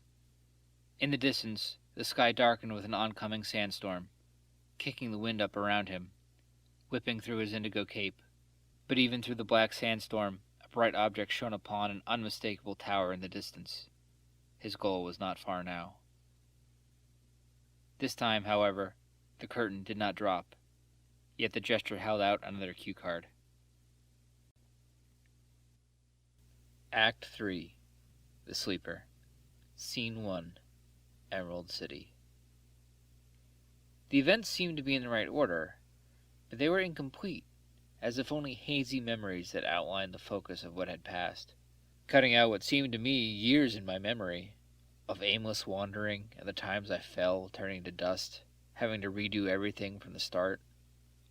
The history of this theater left out the countless failures, while remembering only the successes of defeating the hostile creatures that roamed or flew through the desert. If only it was as easy as theater, if only it was just a story created to tell children. For things that exist here in this place were also things I once thought were only simple imagination, or nightmare. The sandstorm that had just begun to kick up in the distance was a fascinating effect of black tornadoes swirling through the desert. As my puppet stepped out of the marble steps and onto the yellow road that formed beneath him, a rumble like thunder could be heard. I recognized the noise and knew what was next. My puppet and the sanctuary got smaller, simulating the scale. A figure came into view, towering over my puppet. It was silhouetted with a strike of lightning that was generated from the ionic clash of a billion small grains of crystalline sand. It was much too small in proportion to its body, which looked like that of a stocky man, with its legs as thick as a 1,000-year-old tree trunk. I could barely make out much more than the silhouette in the sandy haze that blocked out the sun. It held a weapon that fit in one hand. It whistled as he swung it. As it slashed the air, it generated small cyclones that grew as they sucked up sand, spinning it sky high, and vanished after a moment. The sand started to buffet against my puppet as he approached. The occasional small pebble could be seen making indents in his hooded cape.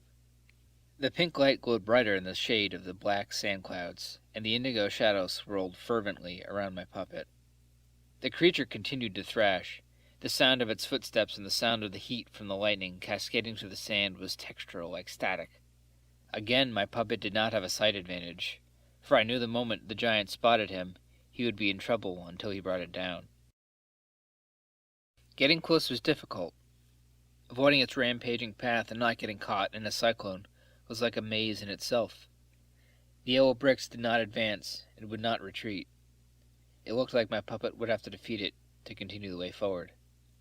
When I was in his shoes, I grew to hate the Cyclone Cyclops, the titan that roamed the desert as a consequence of the Sword of Souls being taken from its place, to test the one who would wield it even further, or maybe an ancient evil that was kept in containment until a hero could destroy it.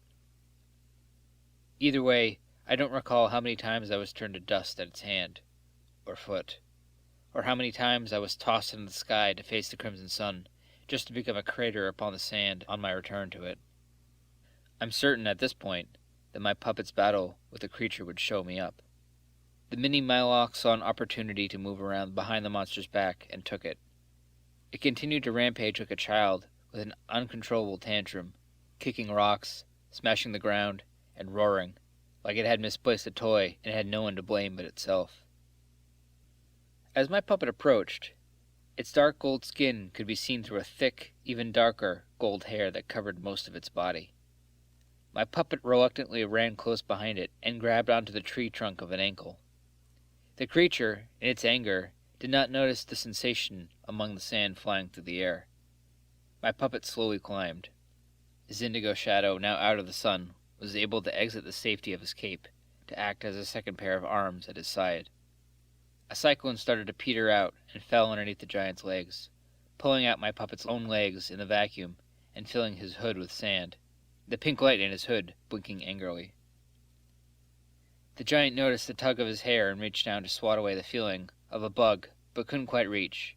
It stomped its foot, but could feel then that something was hanging. My puppet quickly climbed up further behind its knee and held tight as a hand came down, slapping down on him. His indigo shadow withdrew its arms and reverted into a shield behind him. My puppet brought the Sword of Souls to his hand, aiming it into the creature's inner knee, and ignited it just as the hand crushed upon him, striking the blade and my puppet further in.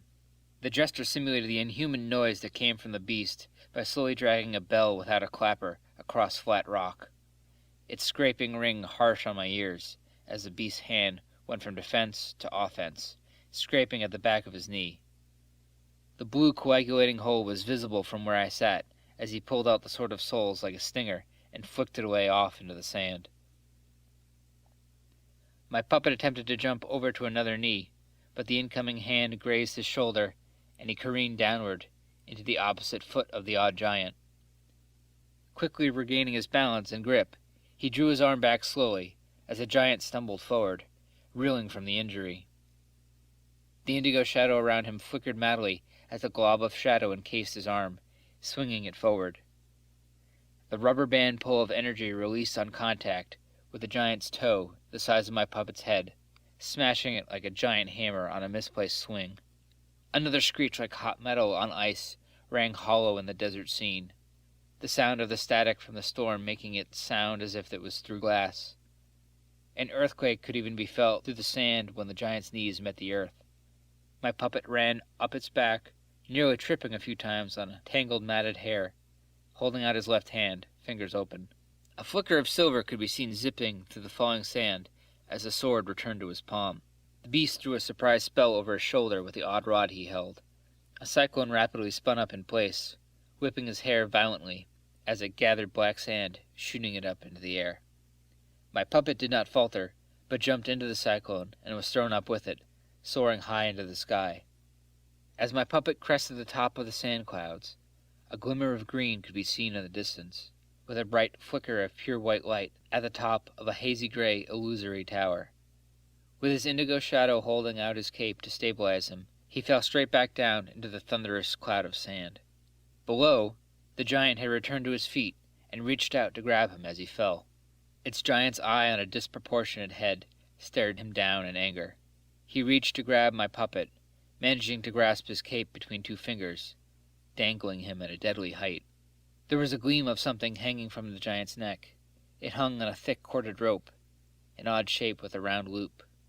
But before my puppet, the audience, or I could take a better look, the Cyclops flipped his hand over, trapping my puppet in both of his hands, squeezing to crush him. As it smiled devilishly with crooked, rotting teeth, a red beam poked through his hand with a quick, circular slicing motion, followed by dribbles of more blue blood. A now loose thumb fell to the sandy ocean beneath. Its eye widened in shock and surprise. My puppet escaped the weakened grasp and ran over the giant's arm as the red beam disappeared, returning to its hilt to float on my puppet's side.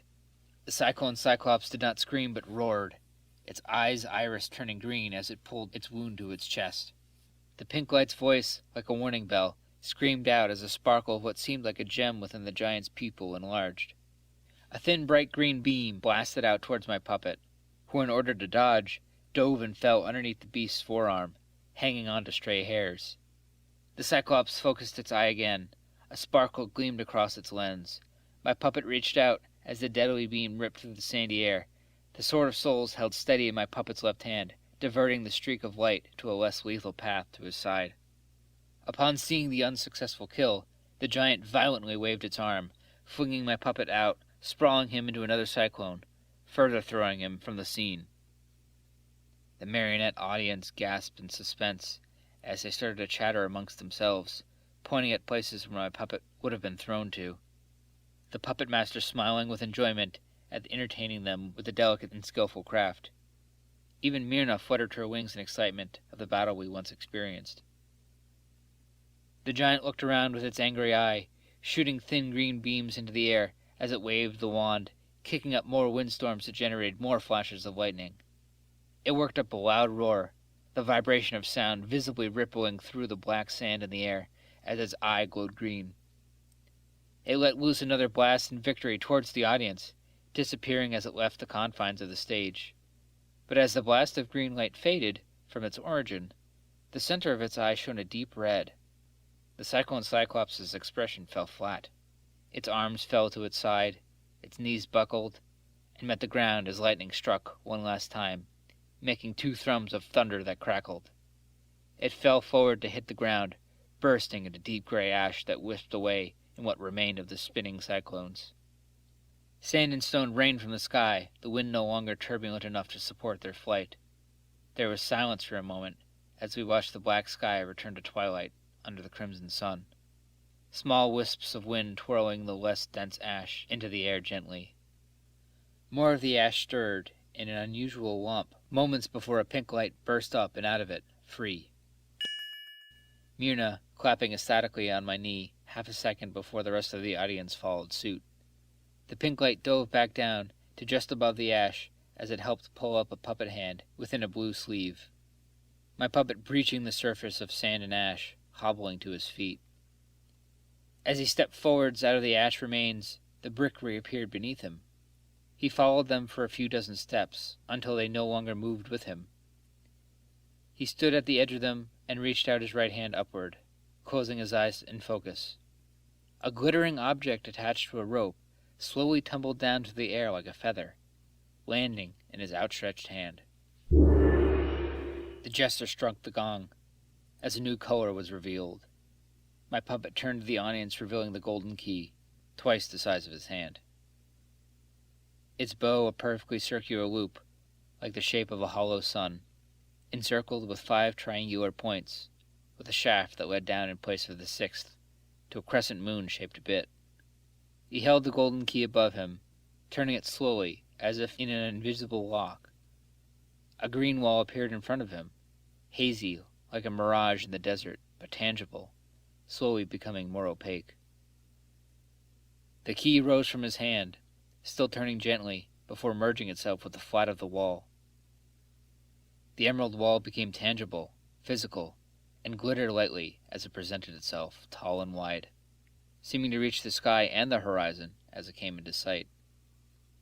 The crescent moon bit grew downwards, and the bow grew wider until there was an opening, shimmering in the wall.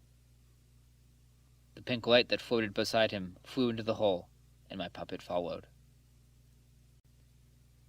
Act 3. The Sleeper. Scene 2. Shifting Mazes. The scene opened with my puppet running through the exterior residential part of the Emerald City, before finding an arch leading to the court. As he came upon the first courtyard, he paused, noticing other puppets. Each had strings that led up to the top of the tent. They seemed to be controlled by the movement of the gears there, much like the crimson sun, which in turn was dictated by his movement, conducting the flow of time for everything around him. My puppet entered the shifting maze near the base of the fully visible gray tower. With each turn he went deeper into the maze. All other paths he could have taken changed and closed up, just beyond what I would have been able to see myself when I had originally traversed the maze. At the same time, the other paths in front of him opened up, some filling the space left by now dead ends. At the time, I never had the thought that it was strange I found my way through without needing to turn back to another path. I watched my puppet walk out to the piper and his choir, viewing the scene again in the third person, the jester adhering to each detail of movement I had remembered. The funeral march looked much better from a semi-bird's-eye view. Music played from the bagpipe, and a string instrument was used to simulate the voices of the choir, just like what I remembered hearing before finding them. I paid close attention to the scene, watching for the Fire Witch's appearance, so I could better understand what happened. But she never came. The Black Queen stood beside the coffin, but there was no green fire. However, when the coffin opened, I saw another puppet that looked like me, wrapped in red and gold funeral garb. My puppet, upon looking at his dead self, fell to his knees. The Black Queen danced around the coffin, bells ringing with her swaying footsteps. When the choir finished their crescendo, everything went silent. The piper, the choir, the Black Queen, and all of her disciples raised their arms to the sky, turning to face the crimson sun. The marionettes in the audience lifted their arms as well. They all spoke in wooden childlike voices, chanting, "All hail the court of the Crimson King," as the puppets on display in the theater show burst into crimson flame all at once, immolating themselves. The fire swirled up to the sky before falling back down into the coffin. The body inside glowed with crimson fire before awakening. He sat up inside the coffin and looked at my puppet. Suddenly, reaching out to grasp his neck, on contact the body lost its form, becoming itself crimson fire, which then darkened all but the crimson sun in the sky. The gong sounded. I stood up indignantly. "What is this?" I aggressed the jester. The entire show paused, its eyes slowly panning up from controlling the puppets to me, as the goofy smile grew wider and wider, until it turned to a Cheshire grin. Its eyes slowly turning to slits to continue the smile full-faced. Calmly it threw its arm out, jingling attached bells, gesturing for me to retake my seat. It was again spookily silent as all the faces looked to me. Myrna flew back onto my shoulder and crossed her arms, intently returning the jester's stare, hearing a small hissing noise like a snare coming from her. I felt Indigo next to me start to tug on my arm in warning. "No, I'm sorry, what is this?" I asked the room. "What am I still doing here?" No one budged an inch or batted an eye. "That didn't happen, and that's not me," I continued to exclaim to the room, pointing to the theater. "You will want to take a seat, Mylocke," the jester spoke, voice like, no, identical to the Fire Witch. "We have little time left, and I am certain you will want to see the end." It winked one eye at me, and a flicker of green fire flashed across its eye. I hesitated for a moment, and so did my extensions. Small hands squeezed around my neck, and pressure behind my shoulder. The hair on my body stood on end. Reluctantly, and still on guard, I slowly sat back down, turning my seat inward slightly to get a better view of everything around me. Almost instantly, the jester's face returned to its previous blank mid-stare, before taking hold of the strings once more to continue the puppet's dance. Each of the creatures in the area were replaced with mounds of ash. My puppet stood in the center, disoriented, only snapping out of it when bunches of flowers in each ash pile started to pop out of the ground, representing the colors my puppet had added to the world. Every mound had a different type of bright flower, all of them species that grew in bunches or vines. My puppet slowly spun in place to admire them as I had, though I had paced outside the circle due to the differences in what had transpired. Suddenly, the marionettes in the audience started to get out of their chairs and walk up to the side of the stage, disappearing one by one behind the left curtain. After a moment, the jester gestured to them, and they came out with small tool belts around their waists, holding wrapped evergreens above themselves in teams of 2. They slammed the trees down upon the flower bushes to plant them, untying the roots, letting dirt completely cover all the color, except for a few errant petals that had fallen far enough away. My puppet waved his arms, but they paid no mind. They then untied the tree branches, hiding my puppet within the circle of thick green. When all the marionettes had played their parts, they shuffled back down to the audience, letting them view the consequences of their actions. The jester moved the front trees away so we could peer into the circle. My puppet tried to move through the evergreens, but the branches would not let him pass. When he turned around, he found an opening, but unlike me, before he left, he turned around to see what had made such a loud thudding noise, like stone, before the exit closed behind him. It was the gray owl statue that had been broken on the sanctuary steps, cradling a bowl of bright green flame in its claws, missing an eye. When my puppet reached out to touch the flame, it twirled in place before flying past him, burning through an evergreen behind him, as it continued to fly up to the sky, up to the top of the Tower of Grey. When he glanced back down, the grey owl was no longer there. He walked from the circle in the place that the green fire had burned into the last section of the court. Act 3. The Sleeper. Scene 3. Grey Tower. A puppet version of the Jester's Theater hut could be seen, but there was no one in it. In fact, my puppet walked right by it, as I had originally, entranced with the Tower of Grey. He stood before it and touched the center of the black sun symbol. The white border started to darken, turning red, as did the center, before it opened inwards into a dark, cavernous room. The tower was then bisected so that we could see inside to watch my puppet walk to the center. The tower was perfectly round and essentially empty besides a throne. The walls held art consisting of black sun designs and colors. He stared up for a moment in the middle, where the sun was shining through in a circle, before continuing to walk to the throne, hesitating before sitting down. The same being that appeared in the grave appeared from above, lowering on the platform that blocked the light, dressed in intricate red clothing with gold stitching and lining. He stood to face my puppet, whom left the chair to meet him in the middle. Their mouths moved for a moment as they circled each other, but no words could be heard. They stopped for a moment then, igniting their swords. My puppet with a sword of souls, and the other with a black-bodied sword hilt that produced a ghost-like green blade, the Nembulade.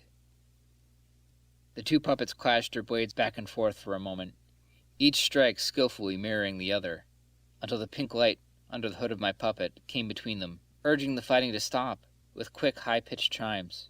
But it was too late. Their errant blades already in motion struck the light.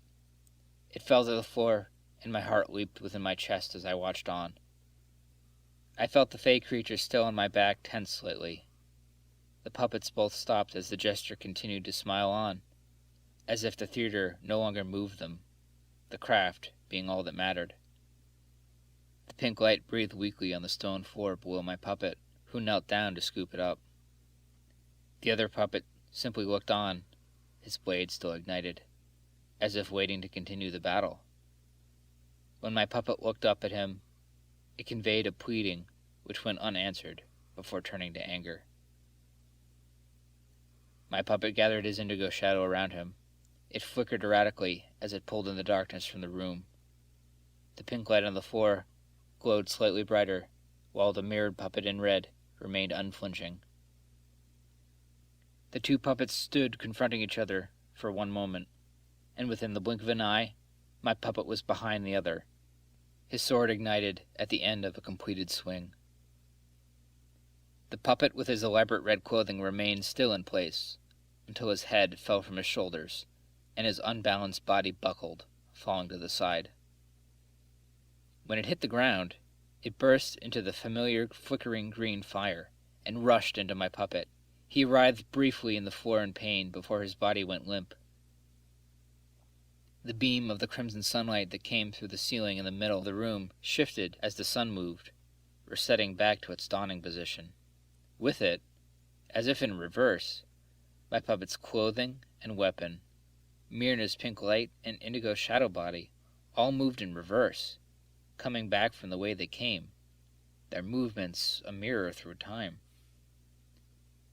My puppet, no, the puppet who looked like me, a puppet who was once one of me, was left alone on the floor.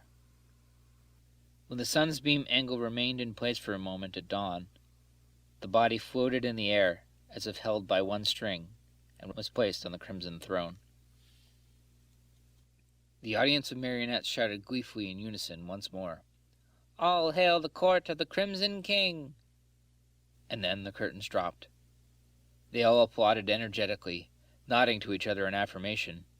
It was like a fairy tale to them, a part of life. I was certain now that the puppet may have looked like me, but it was not me. Was that what the Fire Witch meant when she alluded to that I had been here before?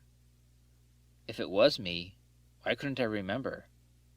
If I found the same as my puppet beyond the tower door, Could I avoid the same fate? A silence woke me from thought as the applause died, conceiving a pregnant pause. The jester's head poked out from behind the curtain as I stood up. They winked at me again, with one last title card slipped out between the curtains to rest on the floor. Final act. The illusion. Final scene. Born of stardust. When I looked up from the card, the jester and the marionette audience were gone. After the initial shock, it was hard not to bask in the quiet solace for a moment. So much had happened in so little time. I was a bit overwhelmed and confused. I sort of understood, but I had no way of knowing if that understanding was true. In some ways, I knew it didn't matter. What would be left of this place when I leave will soon be known, and all the questions that go unanswered will likely be replaced with new ones. Let's get out of here, I breathed, turning away. When I stepped to the tower and out of the theater's tent, I noticed my sun-casted shadow was almost completely underneath me. Time's up. I was suddenly aware of how hollow my steps sounded. The slight echo off the tower was the only other sound besides my own body and friendly stowaways. I might as well have been listening to nothing but the sound of the sand beneath my boots again. I touched the center of the large black sun on the tower. It changed from white to red, just like in the play. When the center turned red, the rest of the small suns around it turned red, cascading outward and up around the tower, before turning black again. The door cracked open, and the bricks slid on themselves, making a raucous grinding sound. The tower was dark on the inside, and I felt Myrna jump off my shoulder and fly in to provide me light. I tried to reach out after her, but I couldn't muster any words to warn her not to act on instinct. The door shut behind me with heavy friction, like gravel on rock. The center of the room was lit with a light from the top of the tower.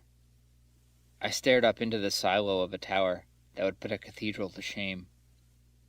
At the top, I could see the crimson sun peeking through. A circle that seemed disconnected from the edges at the top was obscuring most of the light from entering. This allowed the crimson sun to cast a crescent shape of its red light. In the center of the room formed an image of the black sun, encircled with white tile, leading out with black rays that tapered off as it reached the walls of the perfectly circular room. But it was incomplete. The crimson sun was not fully above the tower, and therefore did not cast its red light onto all of the white tile. By my estimation, the sun would fully imprint its light into the tile at midday, and I suspected I knew how to bring such a thing about in this world. Myrna led my way into the dim room, softly curving in paths to let us both get a better picture of the room. I paced forward until I was at the edge of the circle. I could see the subtle changes in the movement of the sun with each step, the tile allowing me a visual reference point as I watched the light beams travel across each little tile. When I reached the center of the black sun, the crimson sun had almost fully enveloped the white tile. I looked up to see a halo of light streaming in from above me. So this isn't the center? I questioned my presupposition, somewhat disappointed. I looked up to the other side of the room, where Myrna hovered. Opposite of the entrance, an empty throne sat. An almost violet-colored velvet chair, covered with black sun symbols in geometric patterns, some overlapping where the geometry agreed. A low, cautious bell chime signaled in my left ear as she returned back from it and onto my shoulder. I have to, I said, disheartened. I have to at least walk there. We have to make it noon. Cautiously, I stepped over the brick, listening to the sound of soft echoes reverberate around the room. There was no trickery, no hidden traps, and no unexpected surprises.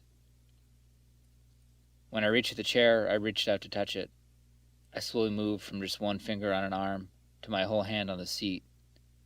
It was softer than I expected, and it felt like I was finally there, like I was finally home. Without a thought, I turned and slowly sat on the throne, resting my back against the crest rails. The seat was comfortable and cradled my body with rest I had not felt since I dreamt. floating in the white sea to wake upon the shore. No! What am I doing? Why do I feel so compelled to sit? The sun had moved, now centered over the symbol. In the silence I could hear a rush of wind coming from above me. When I looked up, I saw what I had thought to be a black circle move down through the shadow's light. But unlike the theater we had just watched, within it only stood a familiar pedestal. I pulled myself from the chair as it touched the ground. My body felt like stone. I walked over to the pedestal to take a closer look. The light in the tower now seemed to reflect onto every brick, or all the bricks were alight themselves. Sitting in the pedestal was what looked like to be the void mirror, but instead the hilt was opalescent silver. Like the void mirror, the face did not exist, only a ring of metal where the glass of a mirror would be placed. It needed to be activated. Down from the mirror's face was a thick ring of gold that encircled the guard, which tapered down to the body of the hilt.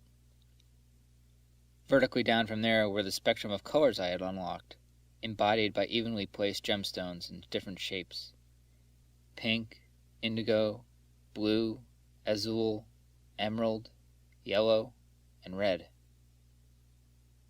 The body was long enough for a hand to hold, with a bit of room on either end.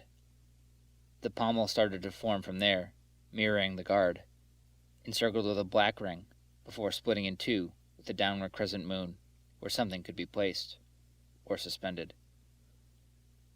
When I saw it, I knew that the familiar crystal was meant to fit within it, each of the colors casting their own light onto my hand as I reached out to touch it. Indigo tensed around my arm as if it shuddered when my fingers brushed against the surface. "Welcome, old friends," a voice from behind me spoke, causing me to nearly shout in surprise. Indigo tightening around me at the ready. When I turned, I saw him, and my heart froze, completely skipping a beat. He had my face, and my body, but was dressed in soft, flashy red clothing with gold trim and stitching. What if I jumped too? What if I jumped too? He said slowly, dictating each word deliberately. What? I asked, confused and expecting something more pugnacious. He smiled to himself, looking down at the floor before beginning to pace opposite me. A question that has haunted me all this way. A question I gave so much power to that it split me.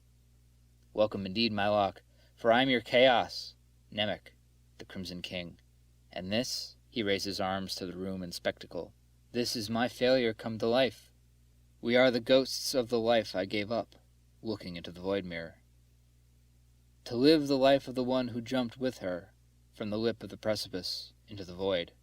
A regret, no, a fantasy I gave so much power to, that it created this world, a warped desert wasteland of everything I once loved. Given up to know the knowledge you've been trying to understand in your journey through these black sands, the accumulation of all our karmic regrets. What if I jumped too? A question that followed me here from my waking mind. And what does that make me?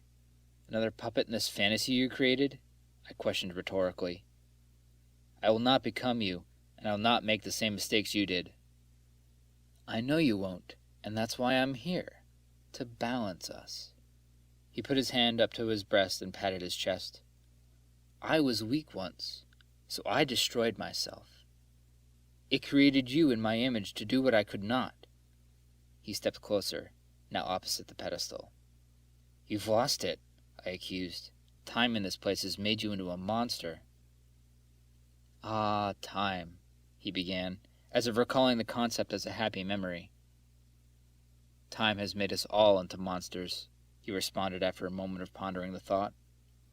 The people here worship time, and yet affords them nothing but misery and despair, right down to the last talk. Each toll of the bell is like the word of God, and all of us are puppets to its strings. Some of us play the part, while others, he gestured to me, pretend they are not. There are actors, and then there are people who pretend not to be actors. Don't you remember, Mylocke? You finally come home. And now that we've grown stronger, it's time for us to return. What's with all the we talk? I teased, starting to get annoyed. I fought my way here, just as you did before you destroyed the last Crimson King. You may regret what you did, but I can see it in your eyes now. There is no regret for what you are about to do. The choice you feel you must make. It may not be what you wanted, but you failed. And now you must pick up the pieces where you can make do, which includes making harder decisions. And who to blame but yourself? If that is truly why I exist, then fine, but I'm getting out of here. His face contorted into what looked like concern. Have I not been a proper teacher to you, trapping you within this world until you understood or went insane? Failure, after all, is our biggest teacher, and what I did allowed you to restart over and over again until you got it just right, something I never had, to be like the phoenix and rise from your own ashes. You cursed us, I pleaded. Such a power in this place is nothing less. And yet look where you are now, within arm's reach of your goal. He reached out, touching the rim of the mirror, causing it to spin lightly. But even if you take it, it will not work. It needs something we both have, and neither of us are willing to relinquish. I made a promise, I said firmly. I'm getting them out of here if it's the last thing I do. Oh yes, he smiled, looking away from me. Hello, Myrna. Indigo. Welcome back. It's so good to see you both again. You both are memories, ghosts, fragments to further represent my failure. He spoke with arrogance, and maybe regret, too. Seems Mylocke has another lesson that needs to be learned. Do not make promises for that which you cannot keep. He reached behind his right shoulder and pulled a hilt of black and silver out from it, the inverse of mine. He held it out as if to show me for a moment, before grasping it tighter in his right hand and igniting it, pointing the green of its blade in my direction. No, I said flatly, reaching down to grab my blade manually, pulling it off my belt and setting it on the pedestal next to the mirror of truth. I will not become you. Destroy me and set me free, he begged angrily. Otherwise I will collect your star crystal and escape myself. I guess we really are the same, I thought out loud, so willing to destroy whatever obstructs our path. He scowled before showing his teeth in anger. I knew he was moving for me before I even saw it with my eyes, and thankfully, so did Indigo, pulling me out of the way within shadows as a green flash of light waved past my vision. When my feet hit the ground, I turned to him, now on my right. I felt a burning sensation on my right arm, finding a long burn mark on my forearm, past the new cut through my sleeve. No, I said to the pain. You don't understand. We can't anymore, Namek. We can't die again. This is all or nothing. We can no longer come back. The fire witch took her power back. You fool, he spat with disdain. That power was what we needed. That is why we came to this place to begin with. We don't need it anymore. We don't need to play this game. It's what keeps us both here like puppets, Namek. He narrowed his eyes. A puppet can't see his own strings, he uttered deterministically. I knew, no matter what I said, he would see the act through. As if we made the decision at the same time, I reached out to my blade as soon as he shifted his weight, and our swords struck the others. I could see the energies that lay within them mixing. Pulling the blade away was like pulling magnets apart. With each flurry of strikes, I found my body moving on instinct. He was so quick I could only manage to block. Every time our swords met, he would twist his away just far enough to give him another optimal striking angle. Even while holding my blade with both hands, I would tire soon, and though he might too, I needed to break the cycle. His face never wavered in his apathetic expression, as if he were conducting business that needed to be resolved. He didn't care about me. He didn't care about himself. He was animus possessed with one goal in mind, to kill or die. It didn't really matter. Everything here was a dream to him, a nightmare he needed to wake up from. As I gathered shadow energy to push him off balance and deliver the final blow, he feigned, placing me off balance instead. I twisted my blade downward, in offense to take advantage of my inertia, rather than recoiling in defense to meet his next strike, which set him off balance in return. He may be able to position himself for a successful stab, but his torso would be exposed. A bright pink light streaked across my vision between us, and I realized my error. Not in the battle, but in the war. I disengaged my blade, but it was too late. Myrna had taken the blow for Namek. She took the blow for me. Myrna! We both exclaimed at once in unison. The pink Fae creature fell, sputtering to the ground in puffs of pixie dust, her pink glow weakly breathing. As I knelt down to check on her, Nemec looked down at me in horror, for he was certain of his fate. Nemec readied his guard when I stood back up, never letting his blade withdraw. I felt out for Indigo, giving my shadow the signal that it was time to release the energy. She moved over my body and in an instant tightened. I moved like light, my vision blinking past Nemec, sweeping my sword up past me. I stood with him at my back as Indigo weakly retreated under my cape after the effort. I heard the sound of flesh and bone hit the stone floor, followed by his sword hilt, clattering into the light next to the pedestal to my left. I looked back to see Nemec fall to his knees next to his dismembered hand, letting loose a guttural yell that echoed through the empty tower.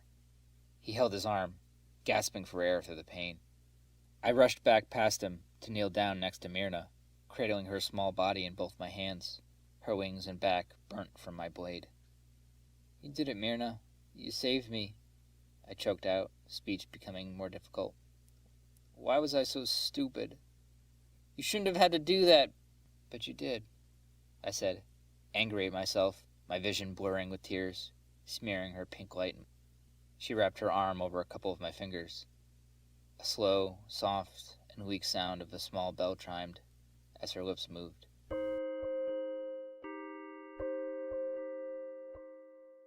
"Ashes to ashes," she said. I knew what she meant, or rather, I knew she knew what it would mean to me. "Dust to dust," I exhaled in response. Tears fell from my face and onto my hand as I held her. "I'll see you soon, darling," my voice weak as I watched her smiling face turn to black ash, slowly falling away from the form it held into a small, elongated mound. But unlike the monsters that exist here, it turned past the dark crystalline gray to pure white ashes that glittered with pixie dust. My tears fell into it, creating small craters in the soft hill. "I'll see you soon, darling." Though there was no wind, her ashes were swept from my hands by an unfelt movement of air to reveal a small shimmering silver crystal, shaped like a heart the size of my thumb. Within its center was a faint pink glow. I closed my left hand around it tightly. "I didn't mean for any of this, Mylocke," Nemec began through unsteady breaths of pain. "I didn't want to hurt them. I just wanted to get out of this prison too." I stared over at him as he continued. We were both on our knees now. "I couldn't save her. She jumped and I was a coward. I couldn't jump too. And then when I came here I found that fairy, as if she followed me here to guide me. But I didn't listen. Not like you did. If it were me where you stood, I'd be dead." He paused for a moment, looking back to the throne.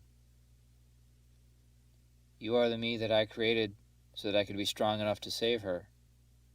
But it seems like I am the one who needs to be burnt off. I am the deadwood that has caused this forest to burn and become desert." He looked down to his blade, and then back up to me before looking away in shame. "Just take it. Take it and go." I bent down and picked up the hilt with my right hand. It was the same weight and design as mine. It too felt natural. I placed it and then mine on either side of the pedestal, next to the upright floating mirror, before turning back to Nemec. He remained kneeling, holding his wounded stump under his opposite arm, looking up at the hole in the top of the tower where the crimson sun still beamed its light through the room, lighting his face. There's still time left. "Come with me, Nemec," I offered. "Leave this place behind. Let us let it go. This is the purgatory I, and I alone, have created for myself," he said flatly. "I don't deserve to leave." "Myrna, thought you did." I extended my left hand down to him, Myrna's crystal displayed in my palm. "Come with me for her, and for Indigo. Let us jump from the precipice to the void below with courage, not with regret." I committed. I felt Indigo hover over my shoulder to look at him too. A part of her shadow body in the shape of a hand rested within mine under Myrna's crystal. Without a word, he looked me in the eyes, and with his left hand placed it over mine. When our hands touched, his skin began to glow with a green luminance, brighter and brighter, before he smiled, and a tear left his face. His body immolated with green flame and burst into fiery dust like nebulous starlight that slowly burnt out into nothing. On the pedestal, both of our sword hilts hummed with so much energy they vibrated off the table, bursting themselves open when they hit the ground, revealing twin star crystals, one with a red inner core and soft blue fire on the outer edge, and the other a glowing green on the edge itself. They moved slowly together before snapping into one, like the magnetic force of our blades.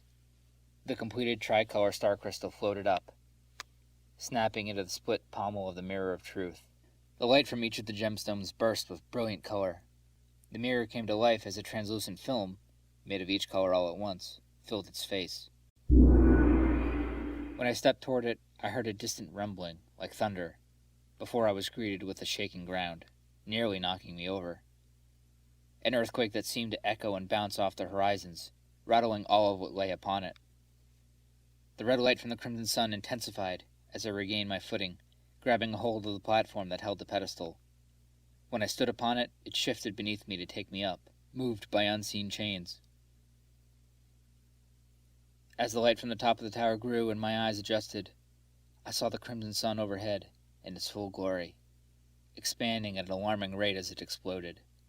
The platform stopped as it crested the top of the tower, and I looked over the land I once trod, the sand shimmering as the earthquakes echoed within it, bubbling the sand as if it were boiling. Steam Mountain now ushered black smoke from the top vent as lava spewed down its edge and out of every hole that once bore into it. The white sea I came from with every echo and repeat splashed aggressively against the black sands, washing up further and further to consume the land. I firmly wrapped my fingers around the handle of the mirror of truth, holding it up to the sky. Through the mirror, the sky was a calm blue, one not tinted by the artificial crimson sunlight. As I spun the view around within the mirror, what once was a desert was now a lush forest teeming with green life. A violet tree could be seen glowing by the Azul River. The court below me was a city of flickering fire in every color. I placed the face of the mirror of truth above me to the crimson sun.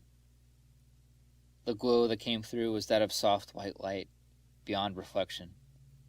I felt its warmth as it washed over my face, my skin hum with a life I had forgotten. I stared not into a void of emptiness, but onto a hollow of fullness. The light coming through the mirror wrapped around my left arm and traveled up to my shoulder to embrace my chest, an armor shimmering like the fluid in the mirror armor. When the sun grew so large it filled the skies, I stared, and I did not close my eyes. I understand. I understand. A smile played across my face before I heard it again. Something like music, a voice. It seemed to come from within, directionless, like an echo that gets louder instead of more distant. The crimson sun consumed me, and I was free.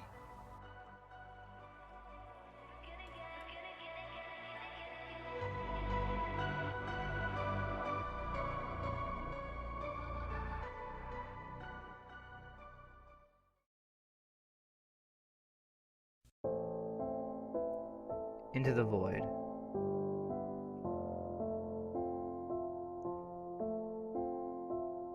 They say when you stare into the abyss, it stares back, but they never tell you how it feels, how the void takes hold of you, needing to gently pull you closer, a horror you cannot look away from.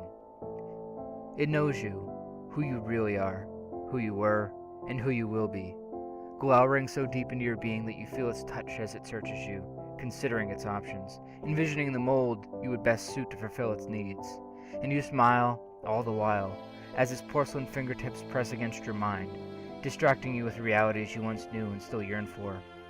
It knows your weakness. Those who fight against it will find themselves changed as well. They've defeated it, but only at the cost of sanity and comrades, fallen to their knees, defeated all the same. The sounds of silence like ringing in their ears after years of resistance.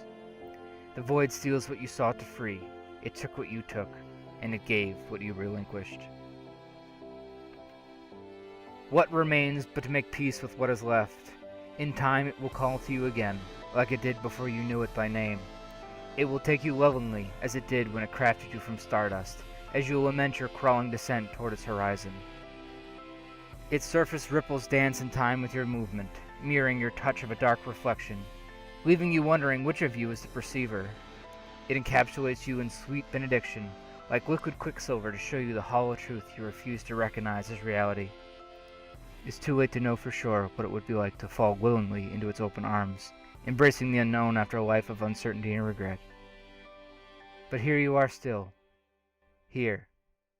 Still. In the time between.